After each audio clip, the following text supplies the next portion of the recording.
Hi guys. Tonight we drift together into the hush of ancient sands and moonlit temples. You can almost feel the desert cooling beneath your feet, the air still holding a shimmer of the day's heat. A jackal's cry threads through the distance, and the wind tastes faintly of dust and myrrh. We're about to walk where pharaohs once dreamed, and scribes once argued about how to spell eternity. You probably won't survive this heat wave, honestly, but it's all right, because you won't need to. So, before you get comfortable, take a moment to like the video and subscribe, but only if you genuinely enjoy what I do here. And tell me in the comments where you are and what time it is right now. Now, dim the lights, and you step into Egypt. You feel the Nile breeze first, a cool ribbon in the darkness. The desert stretches endless, yet here, close to the river, life hums softly. Date palms rustle, frogs murmur, and far away, a woman sings a cradle song older than most languages. The stars look close enough to scoop into your hands, each one a bead in some celestial necklace worn by the goddess Nut, arched across the heavens. You think about how these same constellations watched over everyone, farmers, builders, queens, dreamers, thousands of years ago. A soft glow breaks on the horizon, not dawn, but the shimmer of oil lamps flickering in Thebes. You walk closer. Clay jars line the narrow streets, stacked neatly beside reed baskets of onions, lentils, and barley. The city smells of bread and river water, of smoke and sweat and something sweet, perhaps lotus oil drifting from a doorway. You imagine slipping quietly into that doorway to find a family reclining on woven mats, telling stories of Osiris and Isis as a breeze sighs through papyrus screens. Historians still debate whether the Egyptians' calm acceptance of death came from faith or pragmatism. Either way, you can sense it in everything. The rhythm of the hoe striking soil, the careful painting of tomb walls, even the patient way someone shapes a pot on a wheel. To them, death wasn't an end, it was a change of address. A donkey brays. Somewhere a trader calls out, his voice cracked with sand and sun. He's selling amulets carved from blue faience, promising protection from scorpions and gossip. You buy one, why not? It feels cool against your palm, like a droplet of frozen river. The trader grins, missing 2 teeth, and mutters a blessing so old it sounds like the wind itself. The mainstream fact, everyone knows, Egypt was the gift of the Nile. Without its yearly floods, this place would have been nothing but dust. But here's a stranger thing. Archaeologists have found evidence of desert wells and hidden irrigation far older than the first pharaohs. Some whisper that Egypt's wisdom was inherited from an even older, lost civilization drowned by time. Scholars argue fiercely over it, though none can quite explain the precision of those early canals. You walk further along the riverbank, past fishermen untangling their nets. A crocodile slides silently through the water, only its eyes above the surface. You remember the stories how Sobek, the crocodile god, ruled these murky waters. People both feared and revered him. It's said that some priests even kept sacred crocodiles in temple pools, feeding them honeyed cakes and wine. Imagine offering pastries to a reptile the size of a canoe. Humans have always been strange that way. The night grows softer, sand crunches under your sandals, and a temple rises ahead, colossal yet delicate under the stars. Torches burn low near the gate, guarded by statues that seem to breathe. Their faces are calm, their lips half curved as though amused by your tiny, fleeting existence. You step between them. The air inside is cooler, perfumed faintly with incense and damp stone. A priest passes, his linen robe brushing silently across the floor. He doesn't look at you, yet somehow, he knows you're there. Inside, chants echo. The tones are low, rhythmic half prayer, half lullaby. You can't make out the words, but you feel them. They vibrate in your ribs, in your eyelids. Maybe this is what eternity sounds like. On the walls, carved hieroglyphs shimmer in the lamplight. They aren't just writing, they're art, sound, and soul bound together. Each symbol is alive, dancing with centuries of devotion. You pause before one panel showing the pharaoh offering food to the gods. His face is serene, his body painted in the rich red-brown that marked life itself. Behind him, servants hold baskets of figs, geese, and incense. The scent seems to linger in the air, sweet and smoky. You think about how these artists painted not for fame, but for forever believing that as long as someone looked upon their work, the souls within would keep breathing. And tonight, you're part of that quiet magic. A fragment of gossip floats through time. In one village, people swore by a local beauty who made her own eyeliner from crushed galena mixed with fat. They said she could stop a man's heart with a glance. But modern scientists found that her homemade coal actually protected her eyes from infection. Glamour and hygiene. Who says you can't have both? You lean against a stone column and let the temple hum around you. Maybe this is why travelers once called Egypt the land of magic. Not because of curses, but because every breath here feels connected to something older, vaster, and impossibly patient. The walls don't whisper, they wait. Outside again, the desert wind picks up, carrying a faint taste of salt. The moon is high now, silvering the dunes. A caravan moves in the distance, its torches bobbing like tiny suns. Somewhere among them, a storyteller might be speaking of Ra's journey through the underworld, or how the scarab rolls the sun across the sky. You can almost hear it, blending with the sigh of shifting sand. You find a smooth rock and sit. The night feels endless, yet kind. The stars reflect faintly in the river's ripples, turning each wave into a moving constellation. You wonder if the pharaohs ever looked at the same view and felt, as you do now, small but safe inside something infinite. Maybe that's the real secret of Egypt.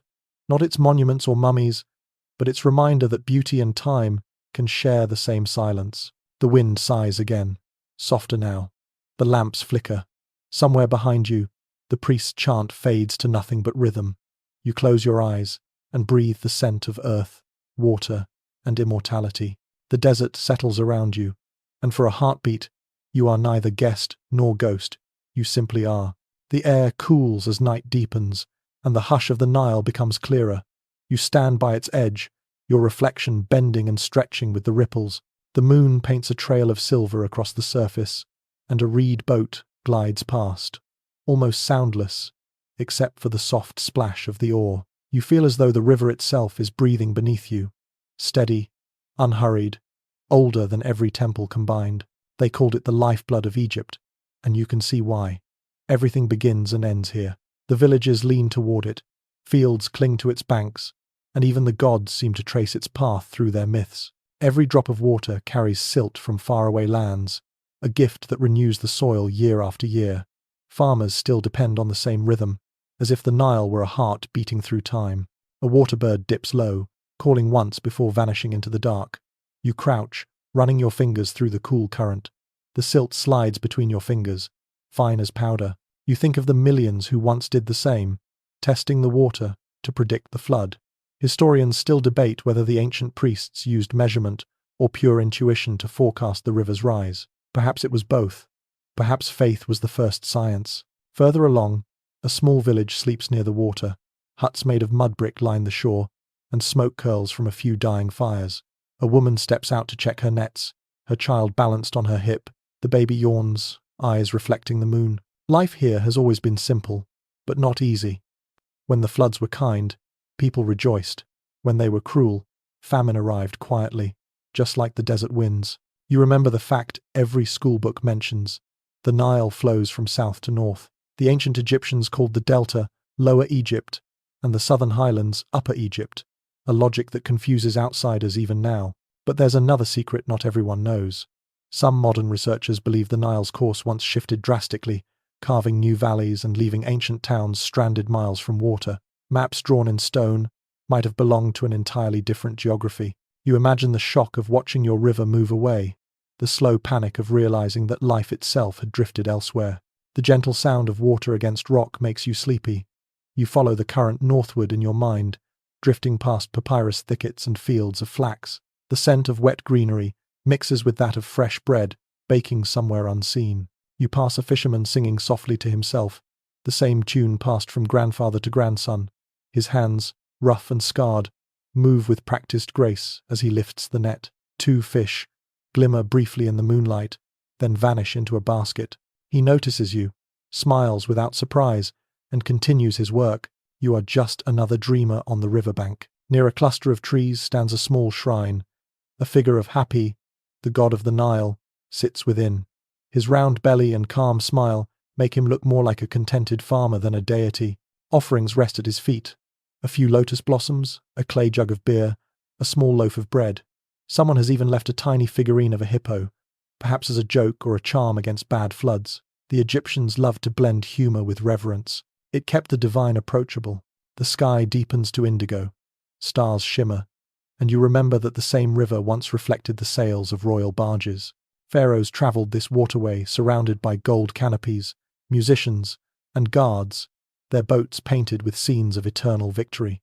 But the Nile made no distinction between king and peasant. It carried all alike. Some called it merciful, others moody. A papyrus record tells of a 7-year drought, when prayers filled the temples and even crocodiles seemed to hide. Historians still argue whether this famine truly inspired the biblical tale of Joseph's dream. A faint drumming begins somewhere upstream. You walk toward it, your feet sinking slightly in the damp soil. The sound grows clearer, wooden sticks striking stretched hide in a steady pulse. Around a campfire, workers sit in a circle, their faces lit by orange light. They tap and hum, their rhythm syncing with the heartbeat of the river. One man claps his hands, another laughs softly. The music is not for entertainment but endurance. Tomorrow they will dig canals, haul stone, or thresh grain, and the beat will keep them moving. You sit at the edge of the firelight, unnoticed. The warmth soaks into your skin. The stars above seem to lean closer, listening. A young man begins to tell a story about the river's birth. In his tale, it springs from the tears of Isis, mourning for Osiris. Her grief created the floods, and her love fed the land. The story feels both tragic and comforting. Maybe everything fertile grows from loss. The fire dies down. The group disperses, leaving behind only glowing embers and the scent of smoke. You walk back to the riverbank, where frogs trill in lazy harmony. The air smells faintly of clay and lilies. You look downstream, where darkness hides the great delta and the wide, waiting sea. It is strange to think that this same water will one day kiss the Mediterranean, mingling with salt and stories from distant shores. A quirky detail comes to mind. Some archaeologists once found what appeared to be small clay models of boats buried beside tombs. At first, they thought they were toys. Later they realized these miniatures represented vessels meant to carry the dead across the celestial Nile in the afterlife. Even in death, no Egyptian wanted to be without a boat. You smile, imagining spirits queuing for departure, like polite travelers at a dock. The night grows heavy with stillness. You stretch out on the soft sand, eyes half open. The river murmurs its endless lullaby. Somewhere nearby, a heron lands, folding its wings in perfect silence. You feel the gentle pulse beneath the ground, the rhythm of water beneath soil, and you know why they worshipped it. The Nile is more than a river. It is a slow, patient teacher. It reminds you that all things move, but nothing truly disappears. You breathe in its cool breath, and for a moment, you can almost hear time itself sliding past, smooth and eternal. Like water in the dark, dawn slides gently over the horizon, turning the river gold. The first light catches on papyrus reeds, making them shimmer as though threaded with sunlight. You rise slowly, brushing fine sand from your hands. The air smells clean now, washed by night and touched with the scent of flowers opening. The village is waking, chickens stir, a dog stretches, and the faint chatter of women grinding grain drifts through the air. You follow the sound of laughter to the marketplace, where colours bloom like another sunrise. Stalls of woven mats cover the square. A boy runs past with a basket of figs, calling out the day's price. Another man balances clay jars on his shoulders, steady as a dancer. You wander between stands of dried herbs, honey, and polished beads. The smell is dizzying. Cardamom, cinnamon, smoke, and the faint sweetness of lotus resin. Somewhere, a flute plays a lazy tune. You stop at a stall piled with scrolls of papyrus. The merchant's hands are stained brown from ink. He smiles, proud of his craft. "Good writing lasts forever," he says softly, rolling out a fresh sheet. The surface glows faintly in the sun, smooth and pale as skin. You imagine scribes sitting cross-legged in the dim light of a workshop, carefully trimming reeds into pens. Every mark they make is permanent, every word a seed of memory. The mainstream fact is that papyrus was the ancient world's first great writing material. It allowed Egypt's ideas to travel far beyond its borders. But here's a quirk historians like to mention. Some early recipes for ink included not just soot and gum, but a few drops of wine. Supposedly it kept the mixture fluid, but maybe the scribes simply liked an excuse to sip while they worked. Scholars still debate the exact composition, as if the secret recipe for a good night's work had been lost to time. You walk further through the market. Beside a stall of amulets, women grind malachite into green powder for eye paint. The pigment glitters like crushed emeralds in the sun. One woman hums as she works, her bangles chiming softly. She dabs a little onto your eyelid, smiling at your startled expression. For protection, she says, and beauty, if you care about such things. Her tone makes it sound optional, almost humorous. You can feel the cool touch of the powder and smell the faint mineral tang of stone. Beyond the crowd, a line of donkeys plods slowly under bundles of linen. The driver calls to them, half singing, half scolding. Their hooves make a rhythm on the packed earth. In the distance, the walls of a perfumer's shop gleam pale under the morning sun. The air thickens with scent as you approach. Myrrh, frankincense, and blue lotus mingled with something sharper, almost peppery. The perfumer himself, tall and serene, moves with the quiet assurance of a priest. He grinds petals, drips oil, and murmurs blessings to no one in particular. He gestures for you to smell a jar. The fragrance blooms instantly, warm, sweet, and strange, like sunlight caught in amber. He explains that it is kaifi, a blend burned in temples to please the gods. It contains honey, wine, raisins, and more than a dozen herbs. The recipe was so secret that even today, chemists argue about the proportions. Some say kaifi was medicine as much as incense, meant to soothe both the spirit and the lungs. Others think it was simply Egypt's first luxury brand. You watch him work, hypnotized by the slow movement of his hands. He sprinkles powdered cedar bark into a bronze bowl and stirs it with a wooden spoon. The sound is soft and dry, like footsteps on sand. For a moment, the shop feels like another world. Outside, the chatter of the marketplace fades. Only the scent remains, curling upward like a prayer. A boy enters, carrying a basket of small jars. He sets them down and begins sealing each with beeswax. The perfumer nods approvingly. Everything must be sealed, he says, so that even when we are gone, the smell will remain. The phrase lingers in your mind. Maybe that is what all of Egypt was trying to do. Bottle eternity. A breeze stirs through the open doorway, carrying the distant sounds of the river. Somewhere nearby, a camel grunts. The day is growing hot. You buy a tiny jar of oil and slip it into your bag. Its scent will remind you of this place long after you leave. Outside again, you pass a group of children playing near a wall covered in faded paintings. They draw in the dust with sticks, pretending to be scribes. Their laughter rings clear and bright. One of them has drawn a cat with enormous eyes. You smile, remembering that ancient Egyptians adored cats, not just as pets but as guardians. Some families even mummified them with care, wrapping them in intricate linen and placing them near tombs. Archaeologists once found a massive feline cemetery near Bubastis. Historians still wonder whether this devotion was pure affection or superstition, but perhaps it was both. The sun climbs higher, merchants shout, customers bargain, and the whole marketplace hums with life. Yet under the noise, there's a rhythm, slow and steady, as if the city itself is breathing in time with the river. You pause, closing your eyes for a moment. The scent of oil and incense fills your lungs. Somewhere a gong sounds, marking noon. As you open your eyes again, a woman passes with a bundle of papyrus reeds. The fibers rustle softly. You think about how these same reeds once held poems, prayers, shopping lists, and gossip. So many voices pressed into thin sheets that somehow survived 3,000 years. It feels almost impossible. You imagine one of those scrolls rolling open by accident, releasing the faint scent of ink and wine into the air after centuries of silence. You leave the market slowly, your steps following the slope toward the river. Behind you, the noise fades into the distance. The wind shifts, carrying the perfume of crushed herbs and warm bread. The smell mixes with the faint metallic taste of water. You look back once, watching a child chase a stray chicken across the dusty street. Life continues in every direction, unhurried, unending. The papyrus in your bag rustles faintly, and for a fleeting moment, you could swear you hear voices whispering inside it. Maybe that is what writing truly is, a conversation that never stops, waiting for someone to listen again. The Nile gleams before you, calm and endless, ready to carry the scent of ink and perfume into the heart of eternity. Morning has already melted into gold by the time you reach the edge of the desert plateau. The air trembles with heat, and the light feels heavy enough to touch.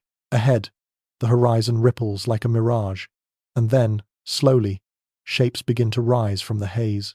At first, they seem like mountains, but as you walk closer, you realize they are too precise, too deliberate. They are the pyramids, rising out of sand and silence, ancient as dreams. You stop for a moment, breath caught in your chest. The scale defies reason. Blocks of stone the size of small houses, stacked perfectly, every line exact. People today still can't quite understand how they did it. Engineers have their theories, mathematicians their models, but the truth hides behind time's patient curtain. What everyone agrees on, however, is that this was not just architecture, it was a promise. Each pyramid was meant to hold a soul steady against eternity. A camel groans somewhere behind you. Its handler waves lazily, his turban fluttering in the dry wind. You walk onward, your sandals crunching against fine, hot sand. Closer now, the pyramids lose some of their smoothness. The outer casing stones are gone, stolen by centuries of builders, leaving a staircase of massive blocks. Still, the shape remains perfect, the geometry quiet and certain. You tilt your head back, dizzy at the sheer height. A soft hum fills the air. Not real sound, but something you feel, rather than hear. Maybe it is just the wind slipping between stones. Or maybe it is what happens when so many human hands leave their rhythm imprinted in rock. You reach out and touch the limestone. It is warm, almost pulsing beneath your palm. Records show clearly that these monuments were aligned with astonishing precision to the stars. The Great Pyramid's sides almost perfectly match the 4 cardinal directions. Some say the builders watched the night sky for years, tracking the slow turning of the heavens until the pattern felt right. Others believe they followed sacred mathematics, numbers whispered by priests who understood the rhythm of creation. Oddly enough, a few blocks deep inside bear marks from the workers themselves, red paint scribbles naming their construction crews. The drunkards of Menkaure, one says. The friends of Khufu, another. It feels strangely human, like graffiti on eternity. You imagine them laughing in the heat, calling each other by nicknames while hauling stones larger than their lives. The question continues to divide historians about exactly how those stones were moved. Some argue ramps, others levers, others secret lost techniques. No answer quite satisfies.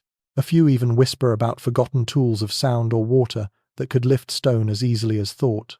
The mystery refuses to settle. You wander closer to the Great Pyramid. The air cools slightly near its shadow, and the world grows quiet. The sand muffles every footstep, and your pulse becomes the only rhythm. You can smell dust and something faintly metallic, like ancient breath sealed too long. The entrance gapes like a dark mouth, but you don't go inside yet. You sit instead at the base, looking up at a structure so old that the first Greek travelers already called it ancient. A small breeze lifts the edge of your robe. In the distance, a hawk circles, gliding effortlessly. The Egyptians saw such flight as divine. The falcon belonged to Horus, god of the sky, symbol of kingship. You imagine a pharaoh watching the same bird and seeing his own soul reflected there. The thought brings a strange calm. Nearby, a guide leading a small group speaks softly to his tourists. His voice carries on the wind. These tombs were built not only for death, he says, but for rebirth. Each one is a machine for the soul. You close your eyes and listen to that phrase, a machine for the soul. Perhaps that is what every human creation really is, from a song to a painting to a city. You stand and walk toward a smaller pyramid, half buried in sand. The stones glow pink in the afternoon light. Small lizards dart between the cracks. The heat is heavy, but the air itself feels sacred, thick with centuries. Someone has left a bouquet of dried flowers near the entrance, tied with blue ribbon. You touch it gently, surprised at its fragrance. The petals release a faint sweetness, like honey and dust. There's a charming oddity recorded by early explorers.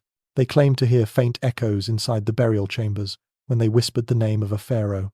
Some believed the architecture was designed to carry sound upward into the heavens. Whether or not that was true, the idea of voices rising through stone feels right. You decide at last to step inside. The tunnel is narrow and steep. You move slowly, fingers brushing the walls for balance. The temperature drops sharply, and your breath turns cool against your skin. The air tastes of minerals and silence. Each step feels like a heartbeat echoing through centuries. Inside the chamber, it is utterly still. Light from your small lamp flickers across the carved ceiling. Hieroglyphs shimmer in and out of view. You trace one with your fingertip, feeling the groove left by a craftsman long gone. The chamber holds a single stone sarcophagus, plain but monumental. Its lid is closed, its edges worn smooth. You can almost hear the builders outside, thousands of years ago, sealing it shut. A final song, a final chant, the heavy sound of stone sliding into place. They must have felt pride and exhaustion and maybe sorrow. Then they would have climbed back into the sunlight, leaving their king to dream forever. No one has managed to explain completely why the pyramids inspire such peace. They are immense, yes, but not oppressive. They stand still, patient, like mountains that chose to be made by hands. You sit on the cool floor and breathe. Time feels suspended. Perhaps that was the point. When you step out again, the sun is sinking low, the light turns amber, and the sand glows like gold dust. The shadow of the pyramid stretches across the desert, long enough to touch the horizon. You feel the warmth of the stone against your back as you lean into it. The world hums quietly, as if the day itself is exhaling. You look once more at the perfect angle rising toward the sky. In that shape, you sense something eternal, not because it refuses to fall, but because it remembers everything. The laughter of workers, the whisper of priests, the silence of the dead, all folded into one endless geometry. You close your eyes. The wind brushes your face, soft and warm. Somewhere far away, the Nile still breathes. The night settles again, deep and endless, and the desert begins to cool. You walk away from the pyramids, the sand firm beneath your feet, the stars glinting like scattered coins across the black sky. The air smells faintly of limestone and dust, but there is a sweetness to it now, like smoke after incense. In the distance, torches flicker along the horizon. Somewhere ahead, music hums, low, rhythmic, and ancient. You follow the sound until the temple walls rise before you, tall and solemn against the moon. The entrance is carved with gods and symbols that seem to move in the torchlight. Each figure holds something of the world: the curve of the sun, the shape of a bird's wing, the balance of a scale. You walk between them slowly, almost afraid to breathe too loudly. The stone under your hand is cool and faintly damp, as though it remembers water that has long since vanished. Inside, the air thickens with the scent of resin and myrrh. At the far end of the hall, a statue glows faintly in the lamplight. The god Horus watches with eyes of polished obsidian, sharp and unblinking. His falcon head catches the light so that it seems alive. The priests have left offerings: bowls of milk, honey, and small figures carved from wood. Candles tremble near his feet, their wax pooling like molten gold. You can hear faint chanting, though you cannot see the singers. The sound rolls gently through the chamber, like water against stone. It is widely accepted that temples like this one served as both houses of the gods and centers of community life. People came not only to worship, but also to learn, to seek healing, to trade news. Yet deep within these walls, away from the crowd, rituals unfolded that few ever witnessed. Some historians believe that music itself was part of the divine offering, that rhythm and tone carried prayers upward more powerfully than words. One of the strangest details ever uncovered from temple ruins is the presence of small bowls filled with traces of perfume made from crocodile fat.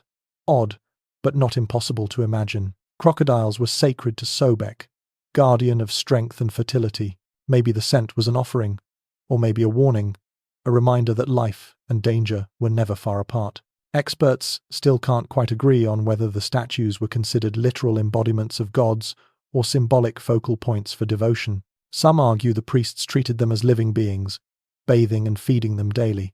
Others believe they were more like visual prayers, a way to make faith visible. The truth probably lies somewhere in between, balanced like a scale held by Ma'at herself. A gust of wind slips through a crack in the roof, and the flame nearest you bends sideways, stretching toward the statue. The movement looks almost like a breath. You think of the priests, standing here thousands of years ago, chanting through the night, while smoke curled upward. Their voices would have echoed through these same halls, rising and falling like waves on a tide of faith. Outside, a bell chimes softly, calling you toward another courtyard. The moonlight here is clear and silver. Pools of water reflect the sky, making it seem as though you are walking between two heavens. Papyrus plants rustle at the edges, and frogs croak lazily in the shallows. You kneel beside one of the pools and look into it. For a moment, your reflection blends with the stars. A small tablet lies half buried in the dirt near the water's edge. You brush it clean. The carvings show a figure kneeling before a pair of wings. The inscription is short, almost poetic. He listens to silence. You run your fingers over the grooves and wonder who carved it. Maybe a priest, maybe a farmer, maybe someone who simply needed the comfort of being heard. The temple behind you hums softly, like a heartbeat. A breeze carries the smell of oil and burning cedar. Somewhere inside, A door creaks open and closes again. You sense movement, but see no one. For a moment, you imagine the gods themselves walking the halls at night, checking that everything is still in balance. You step further into the courtyard, where low walls display faded paintings. A woman with the head of a cat holds a sistrum, a rattle made of bronze. It was once used to call the attention of Bastet, goddess of home and joy. You can almost hear its metallic rhythm, gentle and hypnotic. Archaeologists found fragments of these instruments scattered across several temples, still faintly resonant after millennia. Perhaps they were shaken during ceremonies to wake the gods, or perhaps to soothe them. The debate has never quite ended. The moon climbs higher, and the temple glows like bone in the silver light. You walk slowly toward the outer gate. Along the walls are more carvings, rows of hieroglyphs dancing in shallow relief. Each one seems alive, pulsing with meaning. You stop before a depiction of Anubis guiding a soul through the afterlife. The god's jackal face is calm, almost kind. You imagine the comfort that image once gave to mourners, promising safe passage through whatever lay beyond. There's an old story told by travelers centuries ago. They claimed that on certain nights, if you sat very still in a temple court, you could hear faint footsteps of invisible attendants. Perhaps it was just the wind, or perhaps belief itself leaves an echo that refuses to fade. You sit now in the same stillness, listening. For a long time, there is only the soft ripple of water, then a whisper. Maybe it is your own breath, or maybe not. The lamps begin to gutter. A priest enters quietly, his robe trailing dust. He carries a small jar of oil and refills each lamp, murmuring words you do not understand. His movements are slow, practiced, unhurried. When he finishes, he glances your way, nods once, and disappears again into the dark. You rise, stretching. The sand is cool beneath your feet, and the stars seem impossibly close. The temple behind you stands unmoving, yet it feels alive, as if watching you leave. You look back once more. The faint chant inside continues, endless and calm. You wonder if it has ever stopped, or if somewhere, somehow, the ancient voices still sing through every grain of stone. You start walking back toward the river. The desert is silent, except for the crunch of sand and the low whisper of wind. The gods fade behind you, their shadows stretching long across the ground. Ahead, the horizon begins to pale, promising another sunrise over the Nile. The horizon burns with amber as the day drifts into evening. You can feel the heat releasing its hold on the land, the sand turning from fire to silk beneath your steps. Somewhere behind you, the temple bells fall silent, and ahead, the scent of food begins to rise from the city, like a soft promise. Tonight, Egypt celebrates. The air tastes of wine and honey, and laughter carries far over the rooftops. You follow the sound toward the riverfront, where lanterns sway from ropes stretched between palm trunks. The city glows with the color of gold and figs. Musicians sit cross-legged in a half-circle, plucking lyres, tapping drums, and coaxing low notes from wooden flutes. The rhythm is slow and hypnotic, like the steady beating of a heart that refuses to hurry. It's well known that the Egyptians loved to feast. Banquets were not just meals, but acts of devotion, celebrations of life's fullness and its fleeting nature. Tables groaned beneath roasted duck, honey cakes, and bowls of pomegranates. Servants poured beer flavored with dates and palm syrup. In homes of the wealthy, wine flowed from imported amphorae, marked with royal seals. The poor, too, found reasons to gather, sharing lentils, onions, and laughter. One delightful quirk often found in tomb paintings is the way artists depicted their hosts. They were shown not aging but blooming, as though each sip of wine made them more alive. Historians believe this was no accident. To the Egyptians, joy itself was a kind of immortality. To laugh, to taste, to dance, that was to defy time. A question that continues to puzzle researchers involves the musicians who played at these gatherings. Were they slaves, servants, or honored artists? Some records suggest that temple musicians held status nearly equal to priests, their songs considered offerings to the gods. Others hint that they were trained entertainers, bound to households for life. The evidence is tangled, as though the music itself erased its trail. You wander among the guests. A noblewoman reclines on a low couch, her eyes outlined in dark kohl.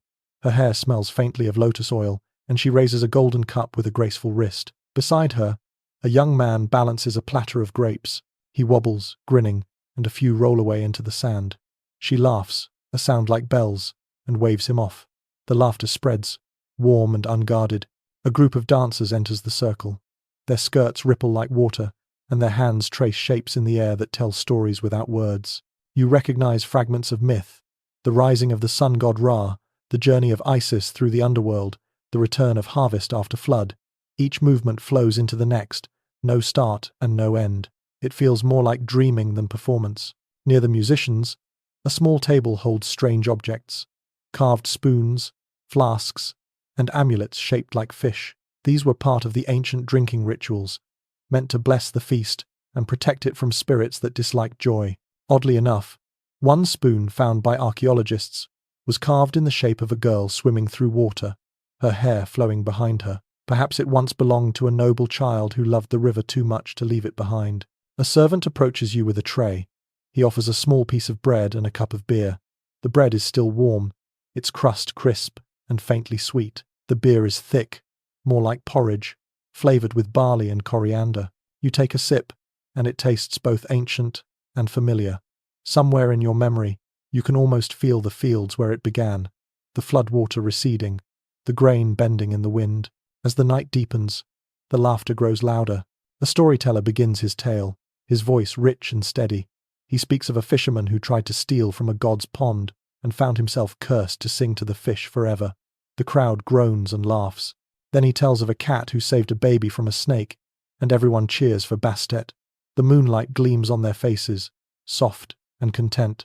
You notice the sky shifting, stars swimming above the smoke of torches.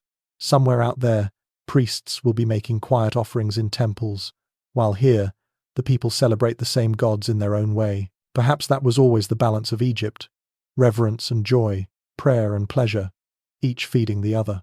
Another scent drifts through the air, honey cakes sprinkled with sesame. A young boy runs past carrying a tray piled high. He stumbles, and a few cakes tumble into the sand. Without a word, a woman kneels, dusts one off, and takes a bite, laughing. The boy joins in. You find yourself smiling too. The music slows. The drums shift into a softer rhythm, more heartbeat than dance. People recline on cushions, voices lowering to murmurs. You hear fragments of conversation. A woman describing her new jewelry, a man boasting about his field's harvest, a child asking if the stars ever fall into the river. Someone answers gently, "Only when the gods are thirsty." The people, as the fire dies down, the guests begin to drift away. Lanterns flicker out one by one. A musician plucks a final note, so soft it seems to dissolve in the night air. You stay for a while longer, watching the last curl of smoke rise from the brazier. It twists upward, carrying the scent of spice and sweetness, the echo of laughter, the warmth of life. When you finally stand, the night is still and vast. The moon lies low over the Nile, its light trembling on the surface. The city behind you sighs into sleep, yet somewhere, the faint pulse of a drum continues, steady and slow. You follow it toward the water, where the river waits like an old friend, quiet, patient, infinite. The first light of dawn spills across the desert, washing the world in a pale blush of gold.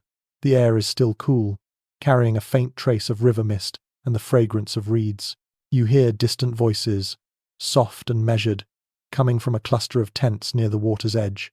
The sound of steady breathing fills the morning, the quiet labor of men pulling nets from the river. Above them, the sky deepens into a perfect blue, and for a moment the entire landscape seems to inhale. Today, you are following the stars. The same constellations that watched over pharaohs and farmers now shimmer faintly overhead, fading in the light. At your feet, a line of stone markers runs straight toward the horizon. It is part of an ancient observatory, one of many that once mapped the heavens long before telescopes or clocks. Ancient records confirm that Egyptian astronomers charted the sky with remarkable accuracy, tracking the cycle of Sirius, whose annual rising heralded the flooding of the Nile. To them, astronomy was not a science apart from life. It was the rhythm by which crops grew, temples stood, and people breathed. A curious discovery from the remains of these observatories reveals small bowls of charred resin found beside measuring rods. Scholars believe the observers burned incense to mark time, the smoke columns serving as primitive clocks. Others suggest the scent itself was part of the ritual, pleasing the gods while guiding the hands of those who watched the stars.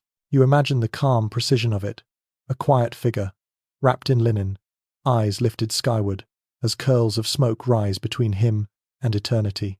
Experts remain divided on how far Egyptian astronomical knowledge truly reached. Some believe they calculated the tilt of Earth itself through long observation, centuries before Greek scholars formalized the idea.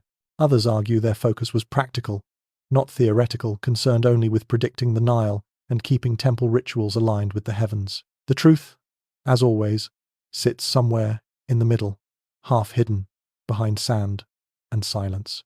You walk along the row of stones, your shadow stretching long behind you. The alignment is perfect, almost unnerving. When you stand in the right place, the sun fits neatly between two slabs, like a gem set into gold. It is easy to believe these builders were magicians of light.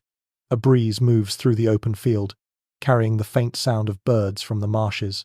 You close your eyes, and for a moment the air feels alive with movement, like the sky itself is breathing in time with the earth. A few steps away, an old man sits cross-legged, polishing a copper mirror. He glances up and smiles. Without speaking, he gestures for you to sit beside him. The mirror's surface reflects the pale sun, and your face beside his, two figures blending into one image. He lifts it slowly until it catches a narrow beam of light and flashes it toward a distant stone. The gleam lands exactly on the marker's edge. His smile widens. No words are needed. Precision, it seems, has always been a kind of prayer.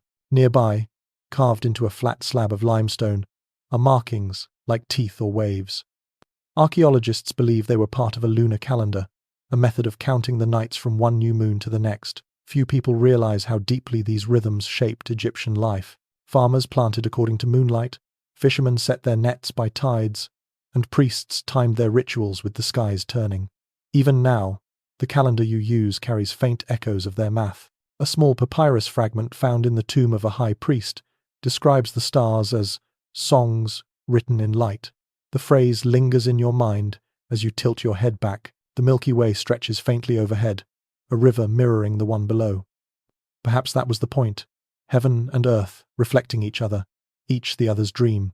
Competing interpretations make this mystery linger. Were these observatories instruments of faith or of science? Did the priests believe they were reading the will of the gods, or simply learning to predict nature's cycles? Some modern thinkers suggest the line between the two never truly existed in their world. To measure the stars was to honor them. To honor them was to live wisely beneath them. The old man sets his mirror down and offers you a small piece of dried fruit. You accept, chewing slowly. The taste is tart, sharp with sun. He points to the horizon, where the light now glows brighter, and you notice something else. Faint carvings on nearby stones, spirals and circles, like eyes looking back at you.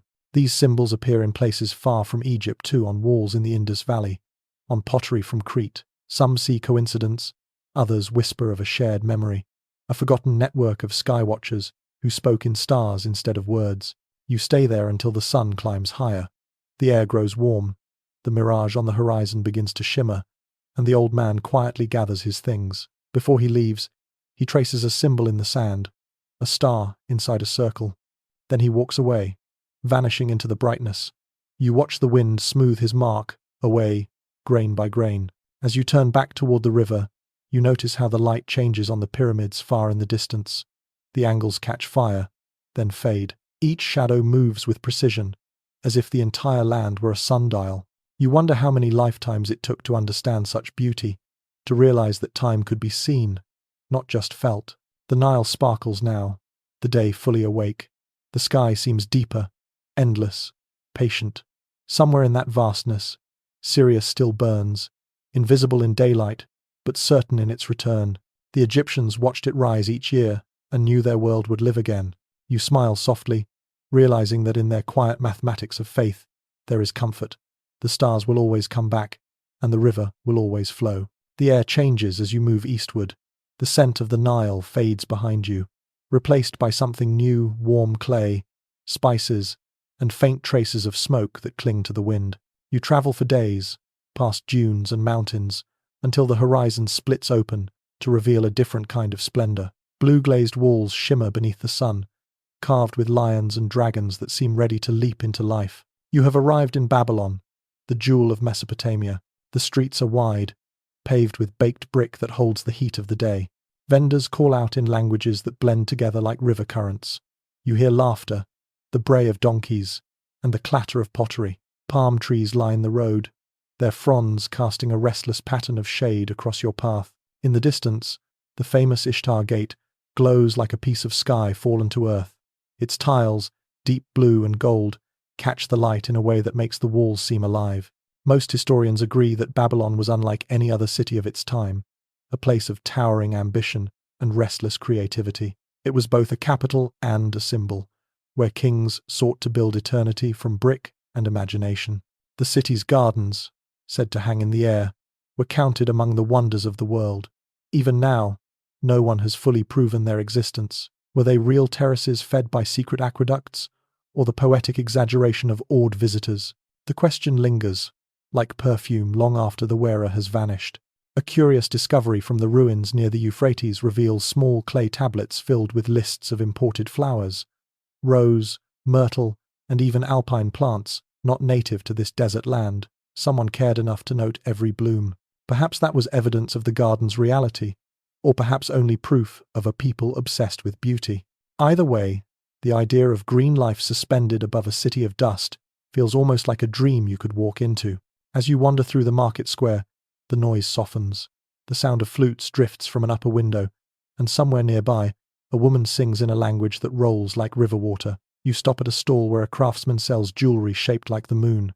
His hands are stained with bronze dust. He smiles and offers you a small pendant engraved with cuneiform. The characters look like tiny bird tracks pressed into wet clay. He tells you it spells the word peace. Cuneiform, the wedge-shaped writing of Mesopotamia, remains one of humanity's oldest recorded scripts. Inscriptions clearly show that scribes used reeds to press words into clay tablets before baking them hard in the sun. They wrote everything from royal decrees to lullabies, from recipes to curses. What fascinates scholars most, however, is how human those texts feel. One tablet records a father scolding his son for skipping school. Another is simply a list of borrowed kitchen pots. Excavations turned up something rather unexpected in one such archive. A small tablet detailing the first known customer complaint. A merchant from Ur had delivered copper of poor quality, and his client demanded justice. Thousands of years before online reviews, someone was already venting frustration in permanent form. The clay doesn't forget. Archaeologists have yet to agree on the true layout of the Hanging Gardens. Some propose they weren't even in Babylon at all, but in Nineveh, built by a different king. Others insist the engineering was possible here, supported by stone vaults and channels fed by the Euphrates. The debate refuses to rest, leaving the gardens half real, half legend, like the shimmer that dances above hot sand. You move deeper into the city. The walls around you rise taller, covered in reliefs of lions walking in procession. Each step of those carved beasts seems deliberate, measured, proud. They lead you toward the temple district, where incense smoke spirals into the bright air. A priest in a linen robe sprinkles water from a bronze bowl, muttering words older than any written law. The scent is sharp, almost metallic. You step into the shadow of a ziggurat, its layered terraces climbing toward the sky. The bricks are warm beneath your fingertips. Each one bears the mark of a king who wanted his name to outlast dust. The climb is steep, and by the time you reach the top, your breath comes in shallow bursts. From here, Babylon stretches endlessly below. The river, a silver ribbon winding through fields of date palms. The wind hums around the edges of the tower, low and steady, like a living thing. No single theory fully explains why the Babylonians built such monumental towers. Some say they were temples meant to bridge heaven and earth. Others think they were astronomical stations, points from which to measure time and predict the stars. A few romantic souls even imagine them as symbols of human longing itself, reaching upward, not for gods, but for meaning. You sit at the top, legs folded beneath you, and watch the city flicker in the heat. The blue gates gleam in the distance. Voices rise from the streets below, faint but alive. Somewhere, a potter's wheel turns, a child laughs, and a bell rings from a distant shrine. Life hums with the same rhythm that once guided the builder's hands. As the sun dips lower, the air turns bronze. The Euphrates reflects the sky like polished metal. You think of the scribes down in the archives, of their careful marks drying in the heat. They must have known how fragile words could be, yet they wrote anyway. Perhaps they trusted the clay to remember what people forget. When night finally falls, Babylon glows from within. Fires flicker along the river, casting reflections that shimmer like constellations turned upside down. Somewhere in the dark, a storyteller begins his tale about kings who dreamed of touching the heavens and gods who spoke through storms. His voice blends with the wind, soft and unhurried. You close your eyes and listen. The stars above look down, patient and familiar, as though they have heard the same story 1,000 times before. Morning returns to Babylon in a soft haze of gold. The city is quieter now, the marketplace just waking. You wander through narrow streets, where clay houses lean close together, their walls painted with faded blues and ochres. The air is heavy with the scent of bread baking, mingled with the sharp perfume of sesame oil. Somewhere nearby, you hear the soft tapping of a stylus against clay. You follow the sound until you reach a shaded courtyard filled with scribes. They sit cross-legged, each before a low table, their fingers deft and quick. The rhythm of styluses pressing wet clay becomes a kind of music. One man hums under his breath, while another wipes sweat from his brow, squinting to keep his lines straight. A teacher walks between them, his voice calm but firm, correcting a student's angle, praising another's neat hand. The scene feels timeless, almost tender. It is generally accepted that the Babylonians were masters of record-keeping. They documented everything: taxes, harvests, marriages, even the movement of stars. Their language, Akkadian, looked abstract and angular, but it carried stories of love, war, and wonder. You watch as a young apprentice presses symbols carefully into a small tablet. When he finishes, he lifts it proudly for inspection. The teacher nods and places it in the sun to dry. You realize that for them, writing was not a task but a craft, an act of devotion to memory. A peculiar find from one of these scribal houses still amuses modern researchers. Buried under piles of economic records, archaeologists uncovered a tablet inscribed with a riddle: what is sweet in the mouth, but bitter in the belly? The answer, written in smaller text below, was dates. It seems even in the cradle of civilization, people enjoyed slipping humor between their duties. Archaeologists continue to debate who first taught these techniques of writing. Some believe it began with temple accountants who needed to track grain and silver. Others think it grew from merchants marking goods along trade routes. Still, others imagine poets as the true originators, turning tallies into tales.